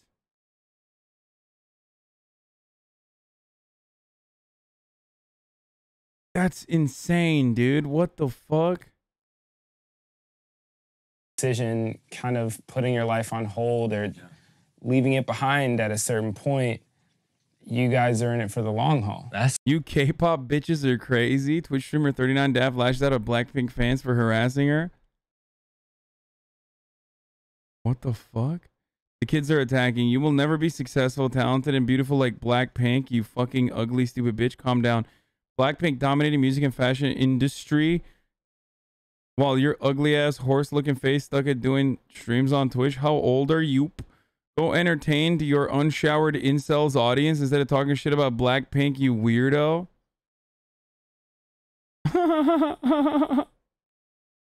It's so funny because like, wait, why is Yoop being auto-modded? Racism level 1. What the fuck does that even mean?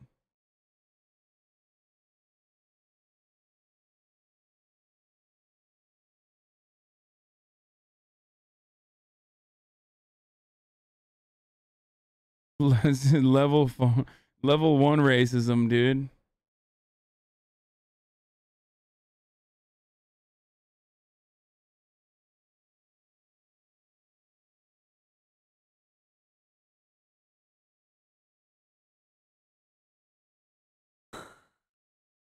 I remember they started saying that she hates them because she was a failed K-pop trainee. Doesn't Doodoo love K-pop? Like, I thought she was a fan of K-pop music. For everyone wondering, no, this wasn't out of nowhere. It sounds like jealousy because of Blackpink's success. Sad.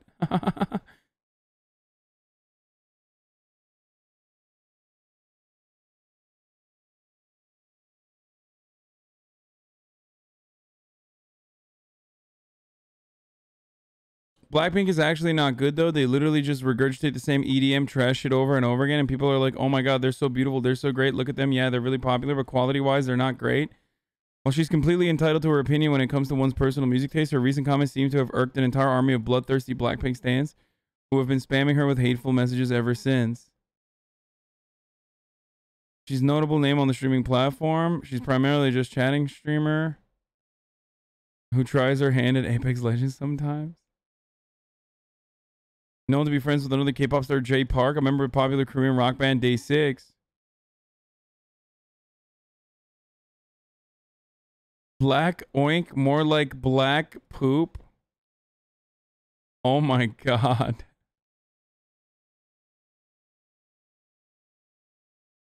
You're entitled to your own opinion on music. I don't know why people are attacking you so intensely and reacting. About jealousy or clout? Like, how is that evident in anything you've said? One of the mysterious forces of nature that cannot be reckoned with or reasoned with. K-pop stans. Black oink is Blackpink and Twice fandom name.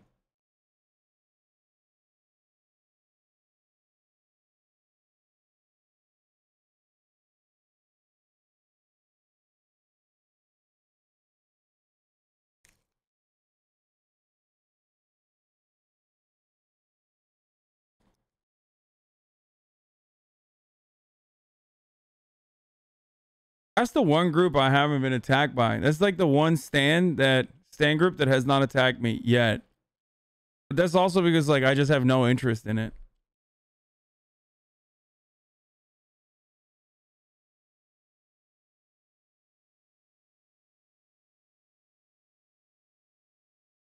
That Daphne girl surely has no job. She def sounds salty as fuck.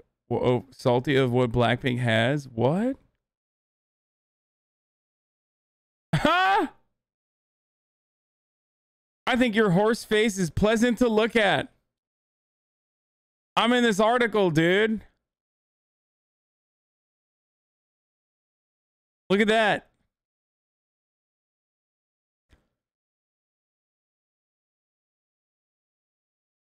You better stop talking shit about Blackpink, though.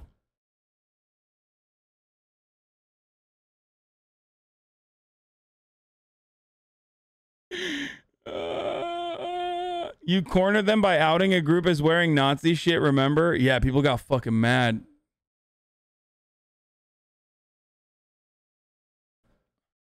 Don't bring Twice into this. I will actually ruin you. You think I don't have the mods in my pocket here? Lol, I have a 38-inch chest. My nudes can get me anything I want. What?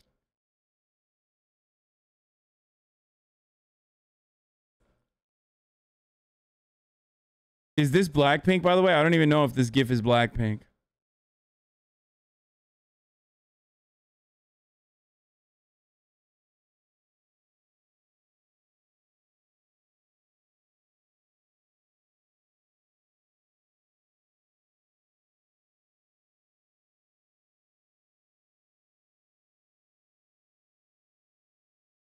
She had a 24-hour just starting soon on her Twitch channel right after this happened. 20,000 people in there trying to talk shit to her. She trolled them hard.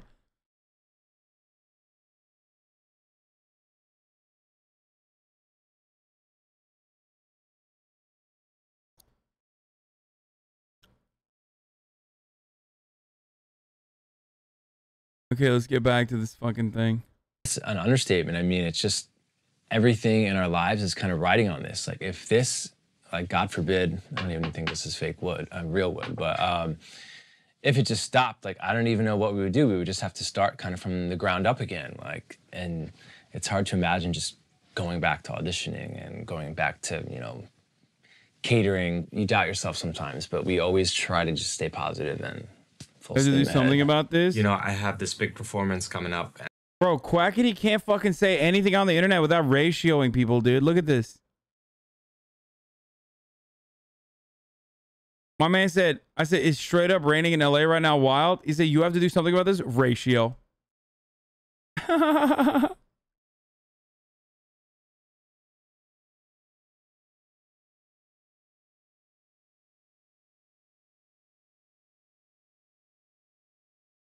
This is one of the member of Blackpink, Rose. 48 million followers, dude. That's crazy. I think the other Korean model is prettier than her, but hey, that's just my personal taste. Please don't fucking murder me, okay? She's also very pretty, but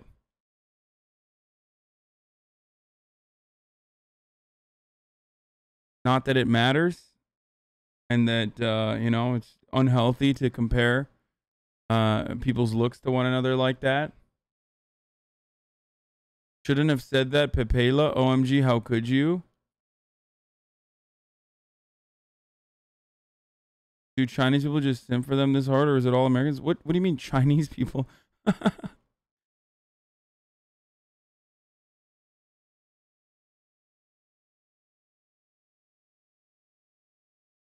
Hashtag apologize to Rose. What have you done, boss man? Wait, really?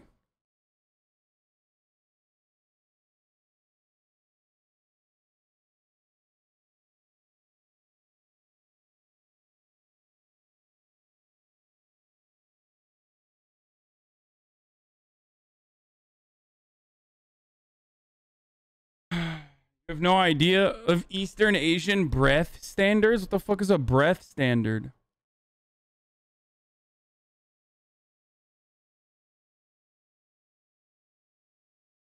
Bro, didn't we tell you to stay out of Korean people's business? Nice bathroom. You're black, dude. You don't get to own Korean people's business too.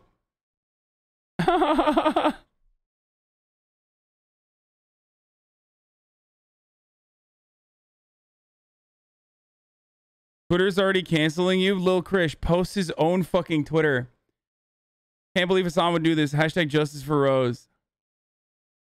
Shut up, dumbass.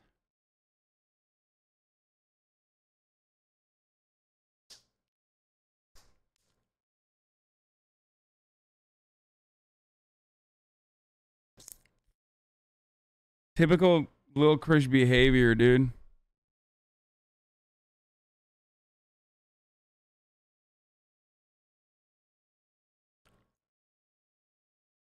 You're gonna say you were a failed K-pop trainee too?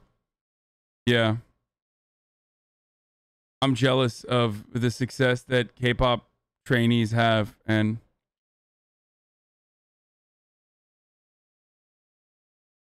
it's Rosie.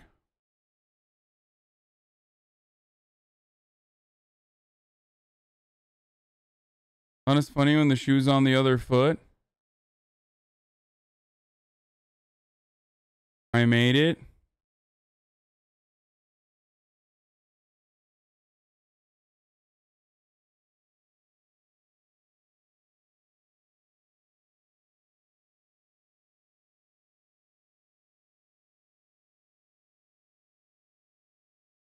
Dude, I love her, dude.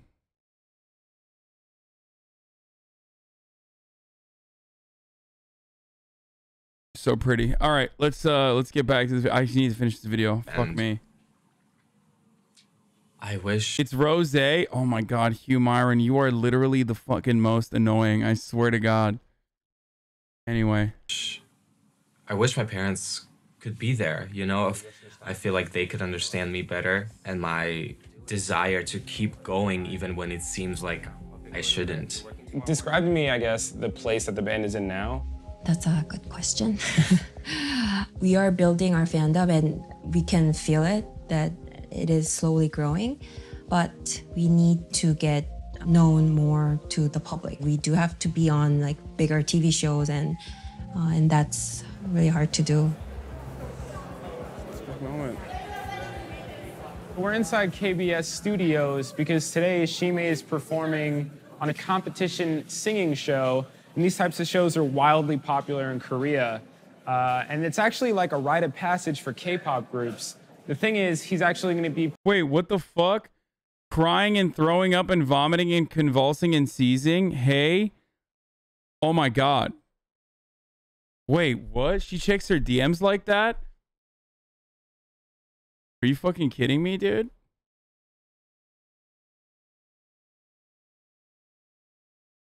Hold on. What the fuck? Hold on, dude.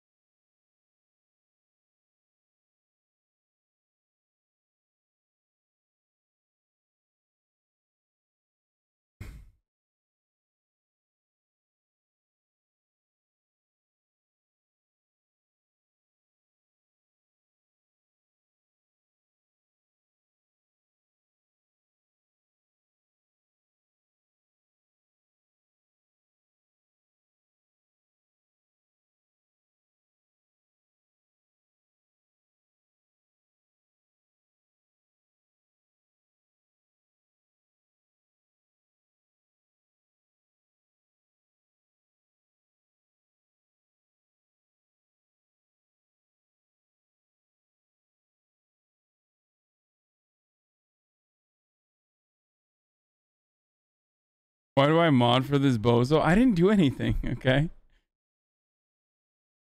She's not gonna see it, so it doesn't matter.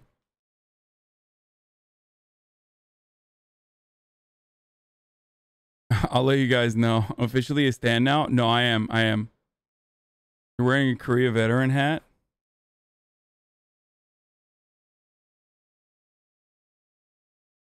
Maybe take off the Korean hat while you're DMing her just in case? Okay, I took it off. What did you say? Nothing. I said hi.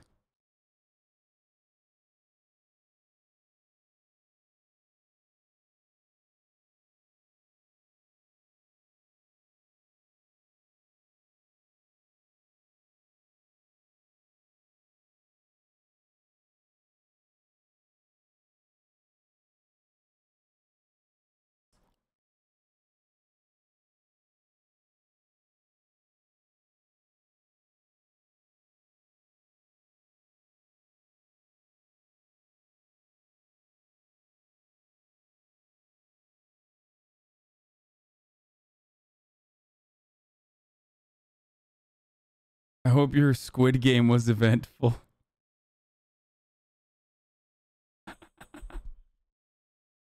Okay. I will never finish this video now. Like, this video will never be done. Performing by himself on that stage, and if he does well, it could really elevate the status of the group. It's a lot of pressure, and it's kind of like one of those make it or break it moments for EXP edition. And this stuff is all, what is this, like scheduling, I'm guessing? This is a timeline of the day.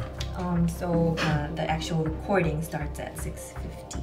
And this show, 불후의 명곡 Immortal Songs, is one of the most watched TV shows in Korea. So yes, it is a big deal. Big deal. And just talking about it, like my heart starts racing. Is it time? Almost. You are literally failing upwards. You are driving me insane. How can you be the successful man? Just give me a lick of your luck. Wait, what? I didn't do any. I'm not like. I didn't do anything. I just. You're making it seem like we're dating, dude. I just DM'd someone. They're not even gonna fucking read it, and they're not even gonna see it. Like, that doesn't mean anything. My kind of. Why are you malding about that? Isn't necessarily like people were attacking you for as individuals. I think they were more afraid of what you represented. It's a very sensitive topic, it really is. But I think it comes down to just making sure that we really come across as someone who's not being ignorant about this whole situation. Break a leg. Okay, here we go. 하나, 둘, 셋. EXP fighting! We understand that to certain people, when they see us perform in Korean with a certain aesthetic that is still surprising. I think this has happened to every musical genre ever. We're the face of it, so when people see us, they're gonna react specifically to us because of that.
준비하고 나올게요. 네네, 안에서 저희 준비하고 나올게요.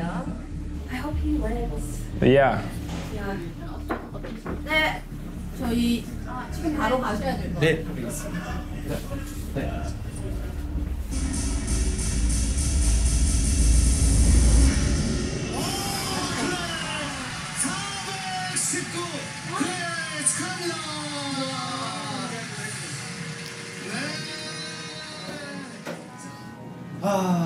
That's okay. It's okay, dude. That's okay. I mean, you killed it. That's okay. Are you okay? Yeah. That was what, 5 votes?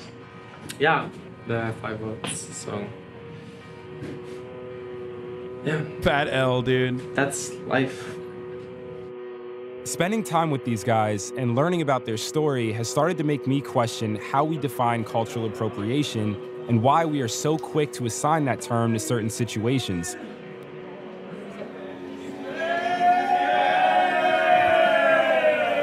And I'll admit, that was my first thought when I heard about EXP Edition. But now, I feel like it was an unfair judgment, especially if the majority culture in Korea is fine with them. I think sometimes in our attempt to protect certain things, we forget what we are actually trying to defend. What are the things that you want to make sure that the world knows about you moving forward? People should know that we live in Seoul. Our album is under the K-pop genre on websites, y'all. At the bottom of all of this is like very simple, and it could be very selfish, and that is that we really do love what we do. The only thing that what we can do now is to make sure that we present ourselves and our work in the most respectful way possible. 하나, 둘, 셋. Oh shit. Oh, damn.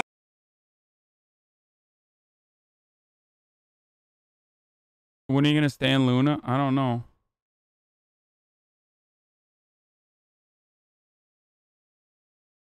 Perhaps never. All right, Struck me how K-pop seems to be like an accelerated version of Western pop. It is brighter, more dynamic, and more calculated.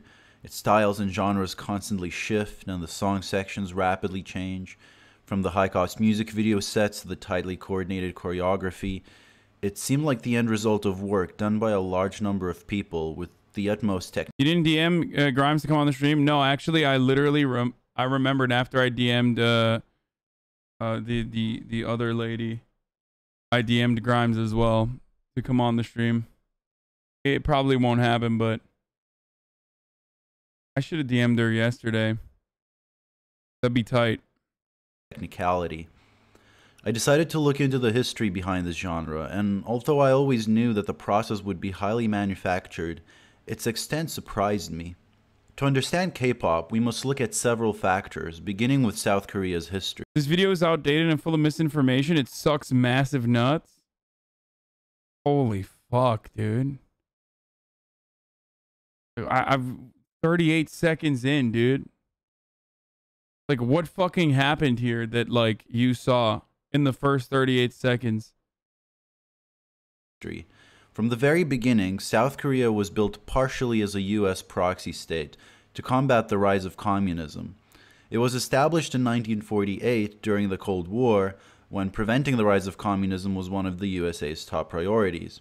Because of this, the U.S. appointed anti-communist dictator Syngman Rhee as South Korea's first president, who began extrajudicial imprisonments and executions of leftists, even leading to civilian massacres. The government received such vast sums of American aid that it would almost near the total size of the... Wait, let me fucking pre-scan this shit. Hold up.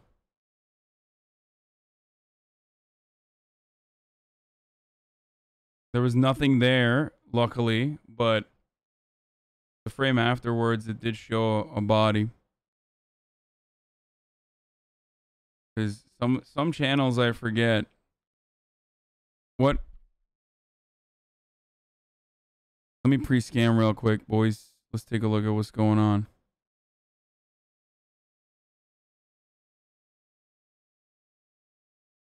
It doesn't seem like anything bad after that. Yeah, the rest of it is just K-pop videos. Okay. In a coup. Being an anti-communist dictator, Park Chung-hee was supported by the US as well, and continued South Korea's political repression against leftists.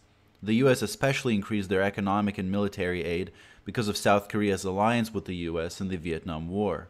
6 days after Park Chung-hee was assassinated, another dictator, General Chun Do-hwan, took over, and facing national protests, enforced martial law, leading to... I'm just gonna be safe on the historic stuff. Another civilian massacre. It was only in 1988, following nationwide protests against the government, that South Korea finally enacted democratic reforms and held presidential elections. These were won by Roh Tae-woo, making South Korea a liberal democracy, which led to a liberalization of South Korea's culture. This history relates to K-pop in three ways: an increase in South Korea's wealth, strict media censorship, and few workers' rights. Because of the dictatorial nature of South Korea's history before this, there was almost no thriving pop industry in the country until the 90s, which explains the lack of documented South Korean record labels founded earlier than the 90s. The censorship and traditional values enforced by South Korea's dictators were overarching. And it's, wow, people with EXO in their names saying this video is bad, it's boring. I wonder why EXO's Lucky One is saying that this video is bad and boring. Entirely changed the trajectory of South Korean pop culture. I'm sure there's nothing else going on there. Western pop music developed with phonographs and radio stations. Like, even great chatters like EXO's Lucky One, okay? Like long-term community members can't turn it off. They can't. South Korean pop music, on the other hand, developed with the television. Until the 90s, South Korea had only 2 TV channels, which meant they essentially had a monopoly on the country's popular music. Because of its development in television, South Korean pop music has the focus on looks, fashion, and choreography that we see up to this day. The music segments on those TV channels were known as the star system. The broadcasting station would provide studio bands, choreographers, music arrangers and conductors, lyricists and songwriters, and dance groups, and then require the star to sing on stage with them. Because the TV channels had a monopoly on pop music, pop stars would have absolutely no control over the creative process. The songwriting, the choreography, the production would all be chosen for them.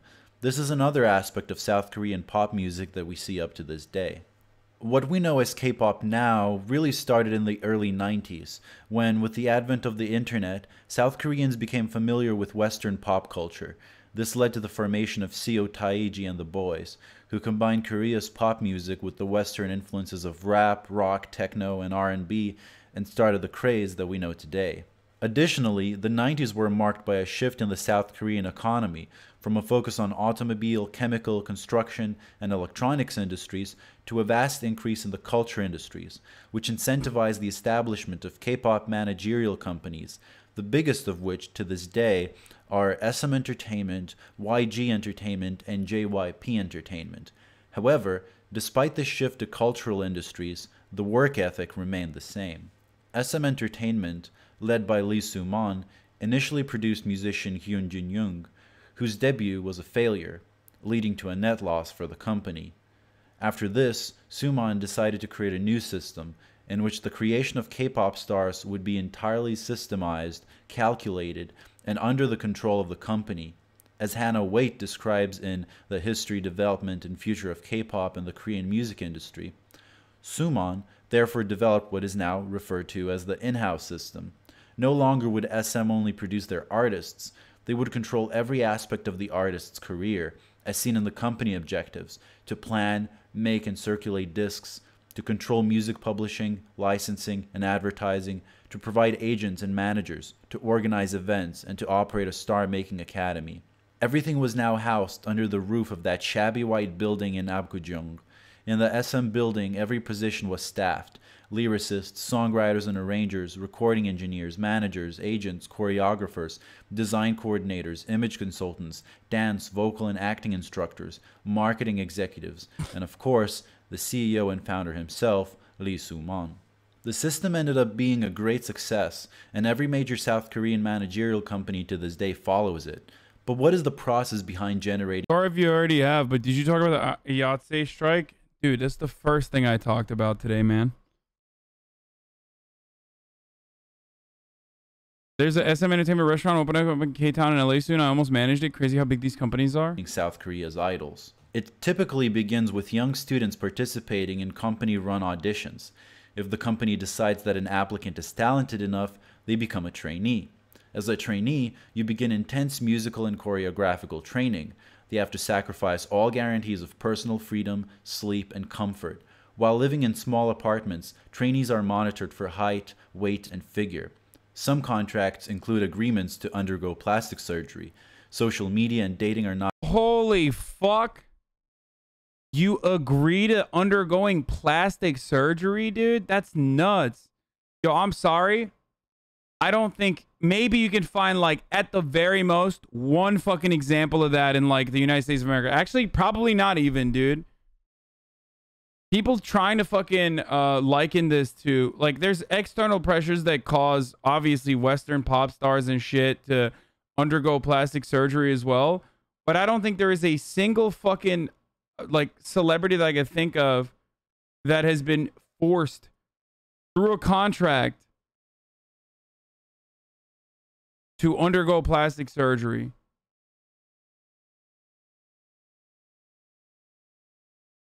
Or even, like, fucking change your hair and stuff like that. That's wild, dude. That's actually wild. Not as wild as, obviously, a contractual obligation at the top of the hour to run a 60-second ad break, but, you know, wild nonetheless. And of course, there are still ways, even when that ad break comes, there are still, of course, ways to avoid said ad break, right? For example, subscribing. Whether it be for $5 a month or for free with a Twitch Prime, that is. Or if you don't want to subscribe, you can use an ad block or a VPN, but Twitch Prime is free if you have an Amazon Prime account that you've stolen from someone. But the contractual obligation remains. Here's the 1 minute ad break now. Not allowed. Several hours of singing and dancing classes have to be attended every day, all while attending school. The training period can last up to 5 years, sometimes even more, and at absolutely any point, the company can drop you without a second chance if you do not live up to their standards. It is not only musical and choreographical capabilities that are tested. Trainees are often deliberately put down, hurt, and discouraged to test their mental endurance. Stories of abuse abound. Trainees have been forced to stand in line in front of a scale where their weight would be announced for everyone. People whose weight had not gone down from last week would be bashed. Idols are forced to decrease their calorie intake, often leading to long-lasting eating disorders. Idol Jay Park has revealed that he was systematically abused during his training period, being hit for accidentally messing up lyrics or dance moves. Once a trainee is selected to finally become an idol, the struggles do not end. The intense schedules persist. The group Infinite was reported to have no furniture in their living room to make space for nighttime dance practice. There are images of idols sleeping on the practice floor or of being half awake while waving at fans, as well as countless videos of them fainting from exhaustion while on stage. The contracts they sign as trainees have long-lasting effects, as they often have to repay their debt for the cost of singing and dancing lessons, their wardrobe. K-Pop Girl says, this video is much, much better. Please give it a chance. The video is titled, You're Wrong About K-Pop, a video essay. I wonder what kind of video this is, dude.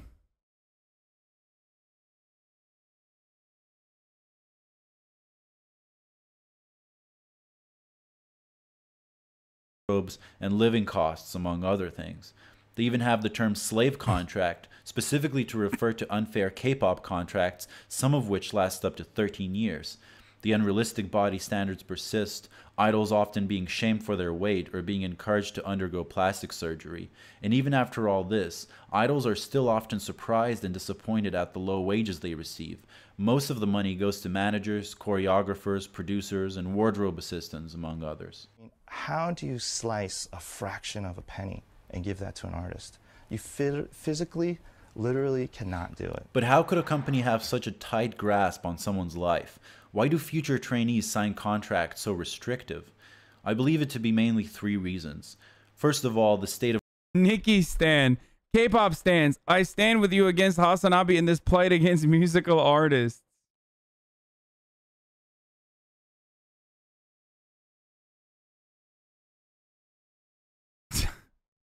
This is why this community is fucking hilarious, okay? This motherfucker went and, like, changed his name to Nikki Stan just so he can make this one joke. With no fucking, like, with no guarantee that I'm gonna read his dumbass name or a dumbass joke.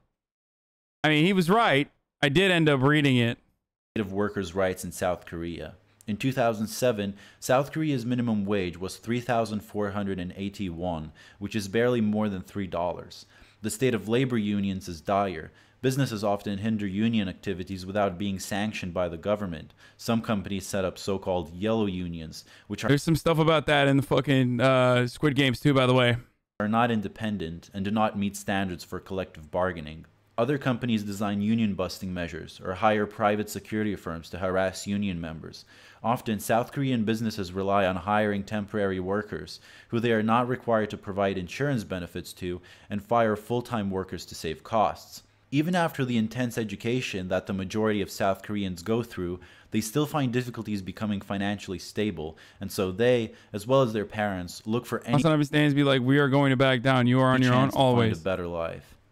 Secondly, while in Western capitalist countries, an increase in leisure time after World War II led to many musicians starting out independently, using their free time to start bands, write songs, and record music, where a record label deal would only come in later, the material conditions of South Korea did not allow for this. The necessity of intense studying and work leaves very little free time for common people to engage with music without the help of record labels and management companies. Because of this, South Korea's culture of pop music was entirely dominated by capital from the very beginning. People who dream of a career in music, Lole, imagine changing your name for a joke, says House on Picker. Often have no chance but to sign up for such managerial companies. Thirdly, it is the age at which many trainees begin their career. For instance, Jessica Jung, now a member of Girls' Generation, was 11 years old when she was approached by a talent scout and accepted as an SM trainee. Her 6-year-old sister was... Yo, when people say like, fucking, dude, this video is outdated, what do you mean? Like, she wasn't 11? Okay, she's now 18. Got it. But she was still 11 when she was approached. You know what I mean? What are you talking about? Oh, dude, this video, the information in this video is so outdated, dude. Okay, she's older now. Was invited to audition as well, but was deemed too young by her mother. Regardless, she also joined the company a few years later. Seo-hyun, also a member of Girls' Generation, was only 11 when she auditioned. When asked to sing a song, the first song that came to her head was a nursery rhyme. This shows just how young a lot of trainees are when they begin their career. At this point, they might not realize the full implications of what they're signing up for. The fact that they are sacrificing their leisure time, their ability to have long-term friends, social media, in some cases their health and self-esteem, their childhoods are robbed from them and given up entirely to shape them into tools of the company, sculpting every aspect of their being. Their childhoods are robbed from them and given up entirely to shape them into tools of the company, sculpting every aspect. It means that the industry did used to be bad, and it has since gotten much, much better, but this video doesn't talk about that. I mean, he's talking about how bad the industry was, and this is a video from 2017. I don't know why the fuck you're freaking the fuck out over a video that is 4 years old at this point, dude.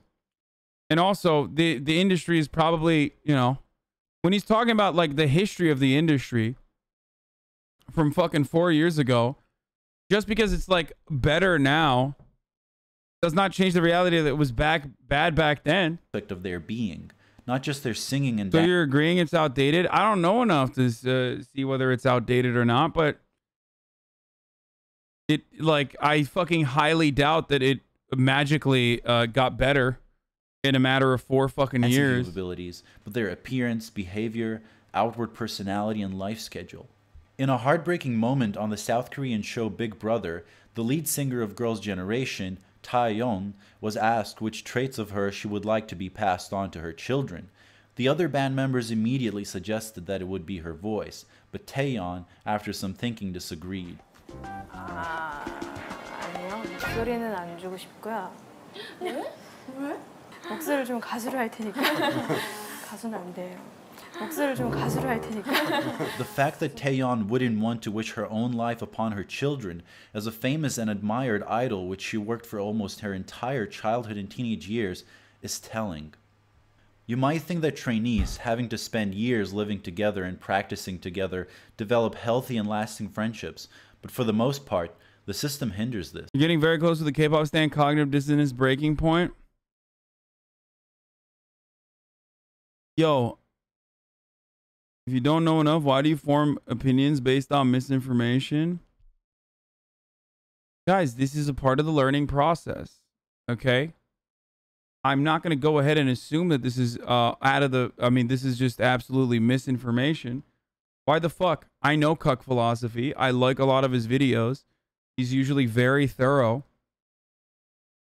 I'm more inclined to assume that an entire fucking subgenre of stan culture that is dedicated to idolizing people who literally are called idols are probably going to refuse to see some of the most horrifying fucking aspects of capitalist exploitation, regardless of how leftist they are, over a fucking leftist content creator who does a pretty fucking solid job of video essays otherwise in an industry that is notorious for exploitation. Like, I'm sorry, saying that this is from 10 years ago doesn't change the reality that, like, these things most likely, most certainly still happened. Okay? If you're truly a fucking stan of K-pop idols, as you claim to think you are, then instead of fucking whitewashing the horrifying side of the industry, you know, advocate for better conditions for them. Because ultimately, you're no different than your fucking racist-ass, hog-ass fucking uncle who literally is like, I love football players when they're running with the ball real good. But then they fucking turn around in the moment when they like turn around and kneel during the national anthem for fucking police brutality. They go, get the fuck back up, boy! Get up now! Like, that's just, but you're doing that with, you know, Tumblr speak instead. Run that ball! Like, it's no different to refuse to recognize the humanity of the people that you idolize and love them and while simultaneously, like, try to defend or whitewash an industry that fucking exploits them in horrifying ways to a degree where there's, like, fucking suicide problems and shit like that.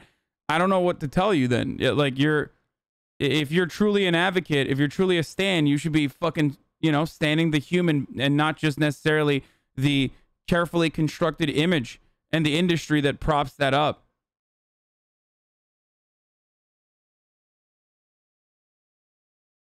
Trainees, being in danger of being dropped by the company at any time, must adopt a competitive attitude and can never be certain of the future of their friendships.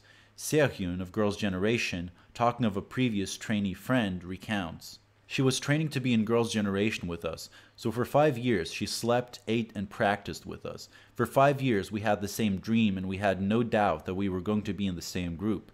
For 5 years we worked hard together as trainees, and after our showcase we were convinced that we were going to be in the same group. But people at our agency always told us, don't get too close to each other. I thought, why are they saying that? They told us, what if you aren't in the same group? You shouldn't be too close to each other. I thought, that's not going to happen. We're definitely going to be in the same group. We have the same dream. But after our showcase, the members who were going to debut were chosen. I looked at the list of names, and my friend's name should have been there, but it wasn't. Rather than being happy that I was debuting, I was so sorry to my friend that I couldn't even talk to her. After the decision was announced, I couldn't even look at my friend's face. I was preparing to debut, and she was still a trainee. Since I still had to go to the practice room, I would see her. I couldn't even look her in the eyes because I was so sorry. One day, my friend grabbed my hand and took me to the bathroom. She looked at me and started to cry, and we cried together. We didn't say anything, but we knew how the other was feeling. So we kept crying while holding hands. Honestly, we cried like that for several weeks. The company has no regard for the emotional traumas it causes, for the family-like dependencies it creates. Just open the video you have in the tabs, dude. No one is saying we don't see the bad, but you're literally overblowing the bad. Check the other video you have in the tab. There by Baby Gang. Yeah, dude, let me just watch fucking pro K-pop misinformation instead. How about that? Dude, I don't understand why you're like watching a video that's like criticizing K-pop. Instead, you should watch a video made by a K-pop stan that actually defends against all of that stuff. Overblowing suicide, dog. That's fucked up. Overblowing dating contracts. Overblowing plastic surgery contracts. So overblown. It's just a little bit of fucking child labor, dude. What the fuck's wrong with you, you know? Stop overblowing the exploitative elements. If anything, you could at least say something along the lines of like, wow, you fucking Western chauvinist pig. You don't give a fuck when this happens in Western civilization.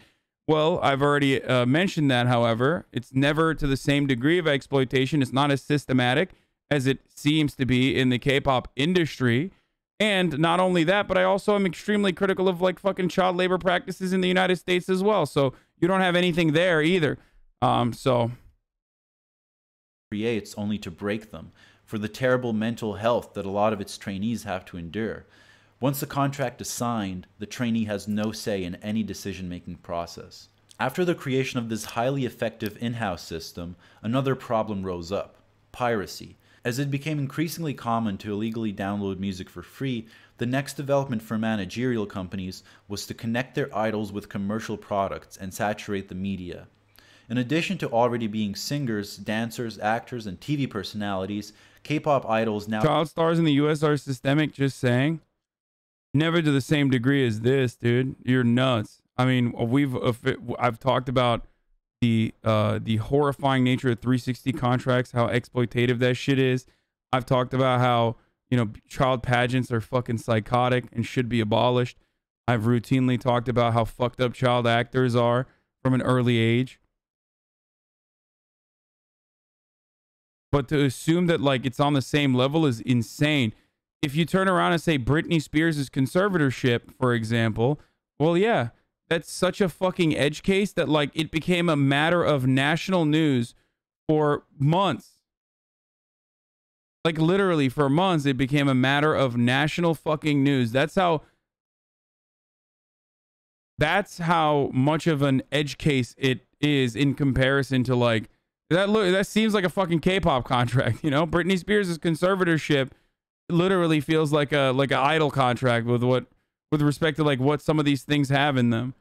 Now became advertisers. Yeah, and Michael Jackson and the Jackson 5 is a great example too. It's a great comparison. But again, so many people, literally so many, not even so many people, like everyone recognizes and talks about how fucking horrifying that was too. Appearing in commercials for everything from water purifiers to fried chicken. Conversely, K-pop music videos themselves became advertisements for external products. Even more than before, the importance of appearance rose above that of reality. Because of this, K-pop ended up influencing not just pop music, but advertisements, consumer products, movies, TV shows, fashion, and all of these things would end up influencing K-pop in turn. This feedback loop created an entire culture that was mainly run by just 3 managerial companies. As Hannah Waite says, with a firm hold on the Korean domestic music economy, these 3 companies are able to manufacture culture in Korea, defining what the masses deem to be popular, and as a result, what they spend their money on. They create their products, Korean idol stars, in accordance to what their consumers want, but in turn are able to define exactly what the end product will be, thus manipulating what the consumers want into what they have already created. All respect, I thought the exact same things as you, but what he's talking about are extreme and sad edge cases. He's misrepresenting the entire industry on those cases. This is so saddening to listen to because I feel you're not getting the point at all, and I genuinely adore your stream so much. You're treating everyone who's telling you this is overblowing. The issue is that we're saying the industry does nothing wrong. The industry's fucked up, yes, but not half as fucked up as these videos portray to Western audiences.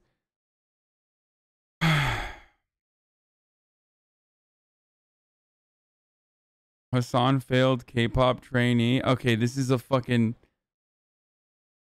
a meme by someone in here right now. Shut the fuck up. It's not like a serious take.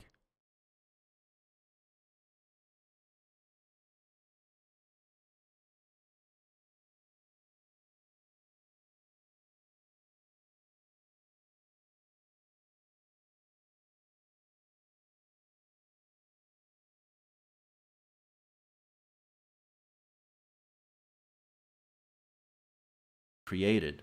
This reminds one of Baudrillard's analysis of signs in consumer society.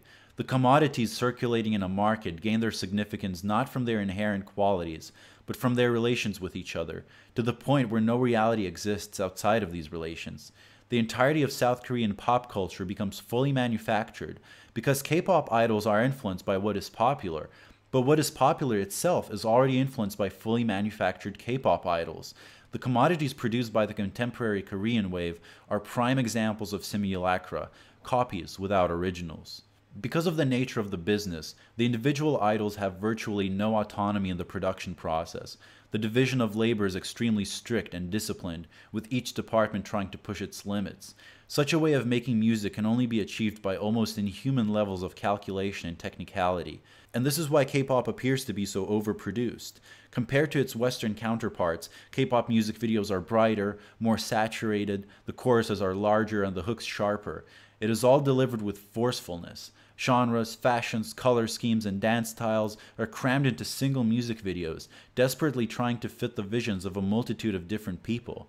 Everything is characterized by an excess in the visual and the sonic, an excess in the group structures, and an excess in touring and expansion. Such excess could only be— It happens to white people, so it's not as bad as when it happens to other people? Wait, what?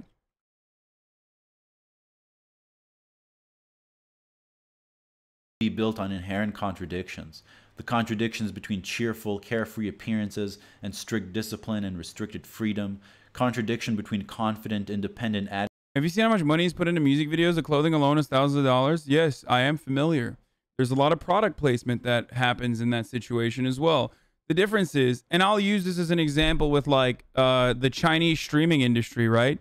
You have a similar way of like training people to become streamers in China. Now look at the fucking American streaming industry. In China, they've streamlined that fucking process to a goddamn T, where it's not even, I don't know how controlling it is, but as everything I've seen from the Chinese streaming industry is like completely streamlined, there's like so much training that goes into it. They're literally crafting you as a person, and you don't really have a lot of say on what goes on in your life. Whereas when you look to something like the United States of America and the streaming industry here, we're literally self-selecting.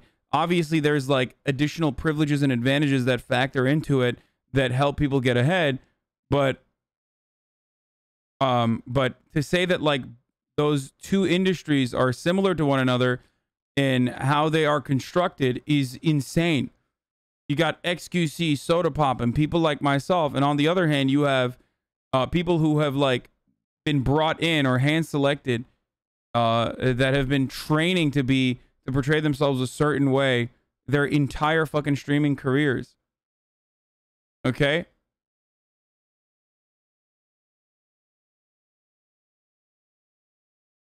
That's insane. Like,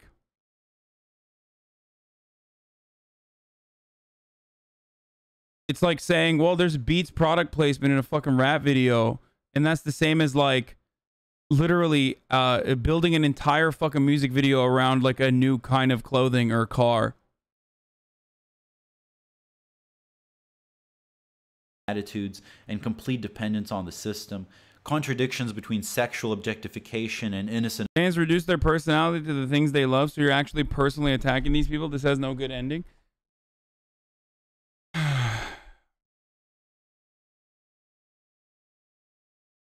What about TikTok hype houses? TikTok hype houses are like the American way of trying to do that, but ultimately it's still a fucking disastrous failure.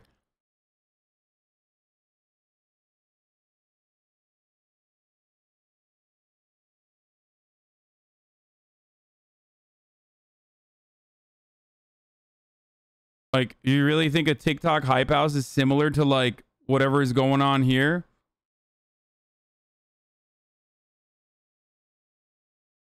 And appeals to traditional South Korean values, contradictions between outward friendship and the system's. Or you're just digging your heels about something you haven't actually learned about. I'm gonna be honest with you, Yonggi, you don't want me to learn more about this because then I'm gonna be extremely vicious. It seems like, especially with the counters that I'm seeing from this fucking chat, community members, you don't want me learning more about K-pop, motherfucker. I promise you. Because I'm learning right now. And if you want me to learn more about K-pop, that's not going to end well for you. It's going to end with you fucking despising me a lot more than you do currently. Why in the ever-loving fuck would you think that I would ever be defensive of an industry that is, one, hyper-exploitative? It's like an international fucking genre that is capitalism on overdrive. I don't despise you, bro. Well, you will if you fucking keep talking about how little I know about K-pop.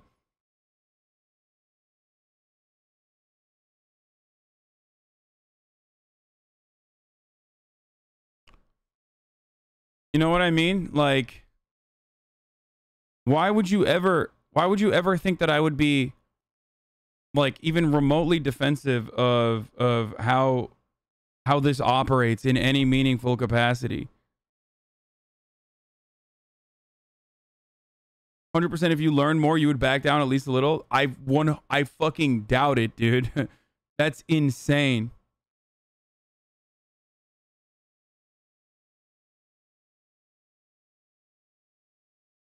That's like...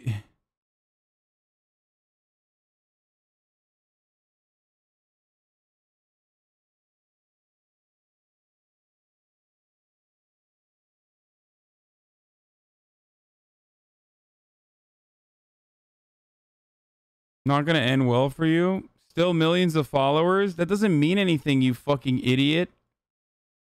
What? Millions of followers? Not gonna end well for you? So?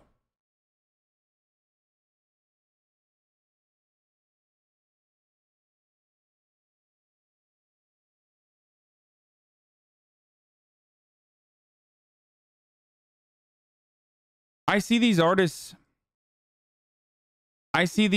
as laborers. I see these artists as workers who are being exploited, okay? I see them as a cog in the fucking machine. But if you unironically think that, like, K-pop stans don't recognize something here, I think. And that is that, like, I'm not against these people that we're seeing on the screen. I'm against the entire fucking industry that has churned them out into behaving this way and has, like, reduced every part of their fucking existence to being able to sell whatever kind of product that they're shilling. Okay? You motherfuckers would be understandably up my asshole if I decided to just, like, get a fucking Facebook sponsorship. You know what I mean? And tomorrow I was just like, this stream has been brought to you by Facebook.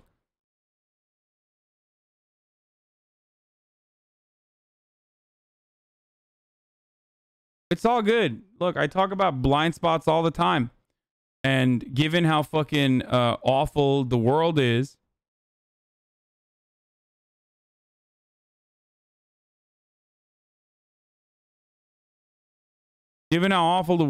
like, you know, this kind of commodity fetishization is like one way to escape. And because you tie everything back to that fucking commodity consumption, you tie your entire personality back to that. When I criticize an industry, you feel like I'm criticizing a part of you, something that you absolutely love.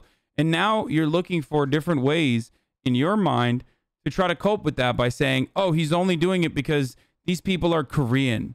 Okay? He's not doing this because, you know, for some genuine reason. He's only doing this. He's not seeing that, like, the Western...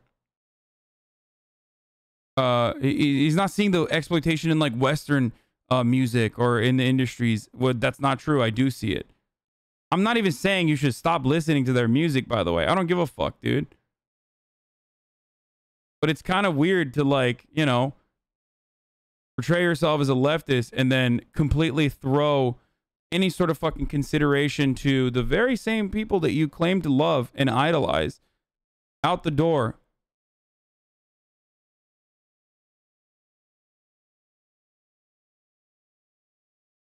Complete disregard. I get what you're saying completely, but it's not actually that much more exploitative than the Western entertainment industry. There's a sensationalist focus on edge cases in these videos because it's easier to appeal to Orientalist attitudes in the West. Okay, man.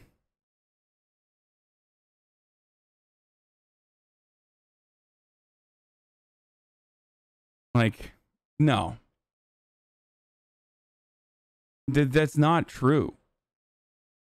Yes, there is horrifying levels of exploitation in the American or in the Western fucking in Western celebrity worship and in Western media as well. But it's not, it's just simply untrue if you think that, like, this is exactly the same. And that's bad too. I mean, I fucking criticize Western I criticize the way that, like, young artists are whipped into shape in you know, Western media as well.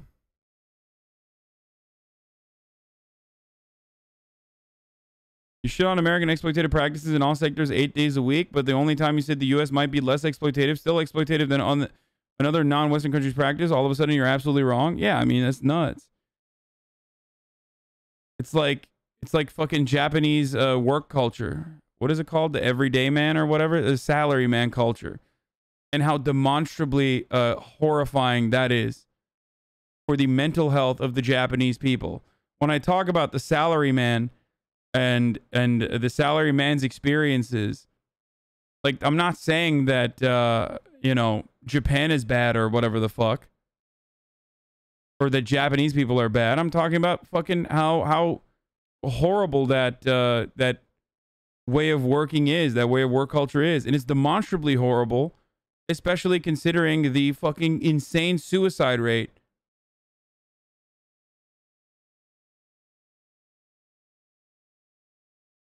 Apart from human relationships.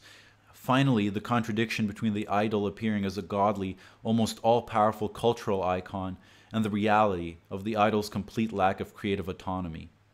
Knowing the suffering that underlies K-pop's bright and glamorous appearance makes it almost morbid.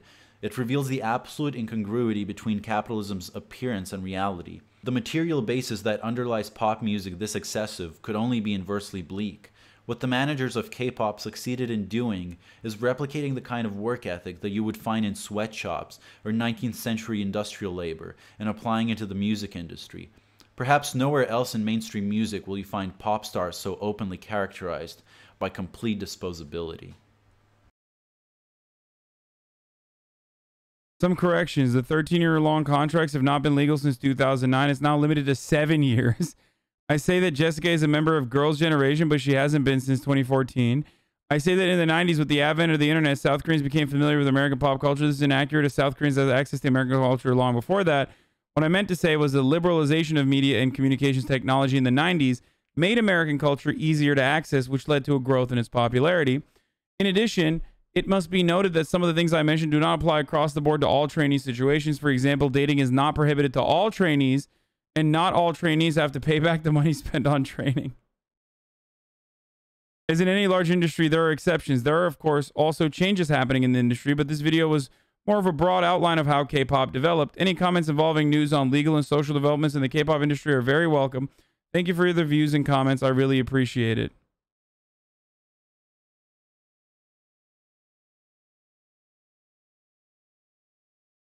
Seven years is not that bad, though. A successful group will want to go for that long. Like, there's nothing wrong with a number.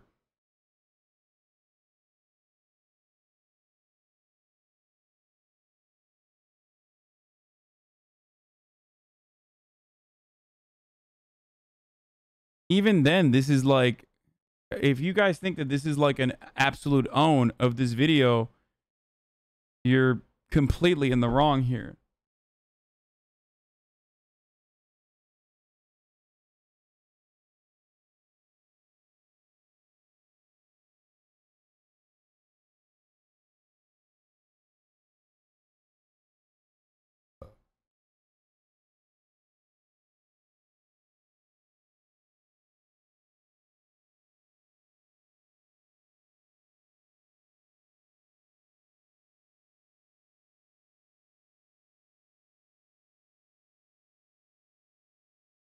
Yeah, if you're a fucking stan of K-pop, if you're a K-pop stan, you should probably be additionally more critical of the way that this industry fucking destroys the artists.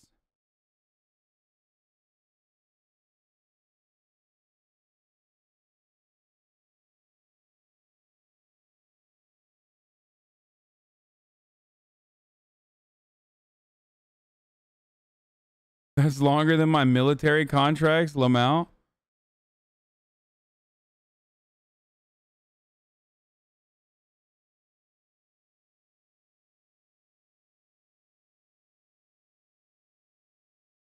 Remember that chatter said it was all misinformation, but the chatter didn't even check the comment?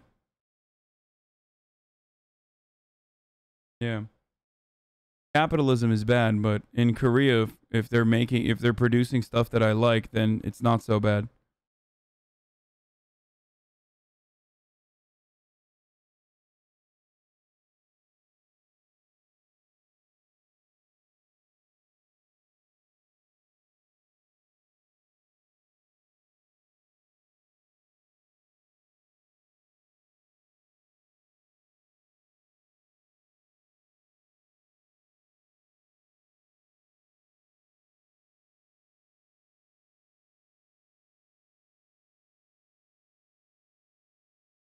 America has shit like Daddy05 and Facebook moms that force their children into certain behavior for fame, but it's not a fucking hyper-capitalist, labor-exploitating, humanity-denying culture industrial complex.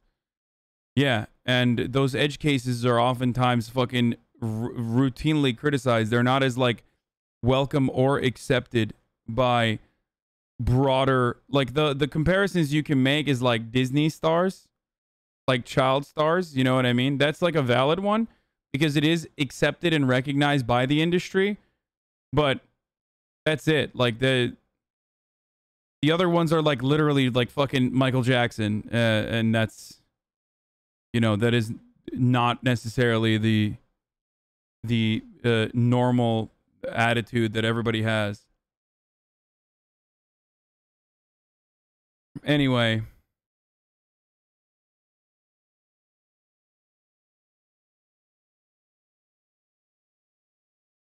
I'm gonna end it here because I have to do something. Oh, by the way, there will be gaming coming up. That's right. There will be gaming coming up this week. I think either tomorrow, like literally designated gaming time slot, baby. Let's fucking go, dude. I think tomorrow. Yeah, I got a fucking hashtag ad.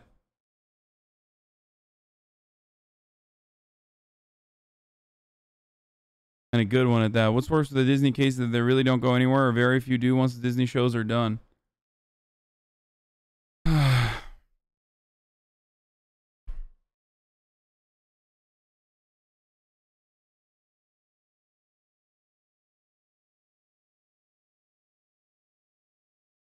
Please tell me it's Far Cry.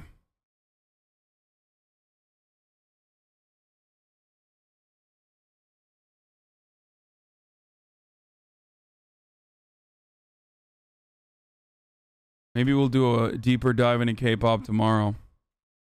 You know?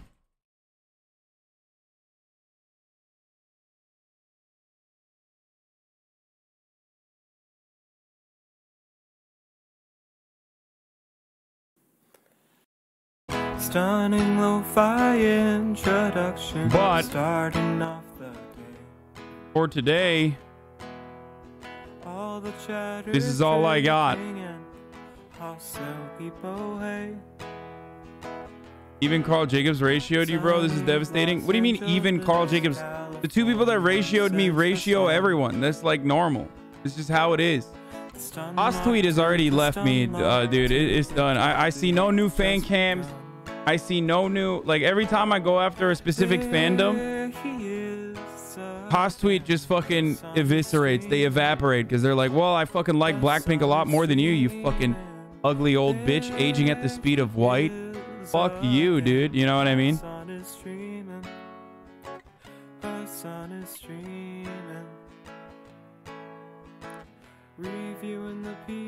Especially after the K-pop Twitter is like the one fucking stan group that I haven't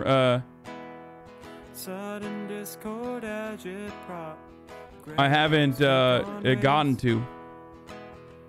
Anyway, I love you all, and I will of course see you tomorrow. Okay, bye bye.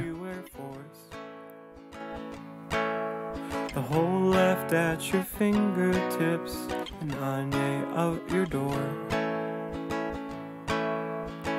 The H3 Crowder debate, the Young Turks online show. 3 full fucking years of this, and plenty more to go. 90-day fiance, talks of champagne bourgeoisie. A Trump rally live reaction, a mass riot in DC. There he is again, Hasan is streaming. Hasan is streaming. There he is again, Hasan is streaming. Hasan is streaming.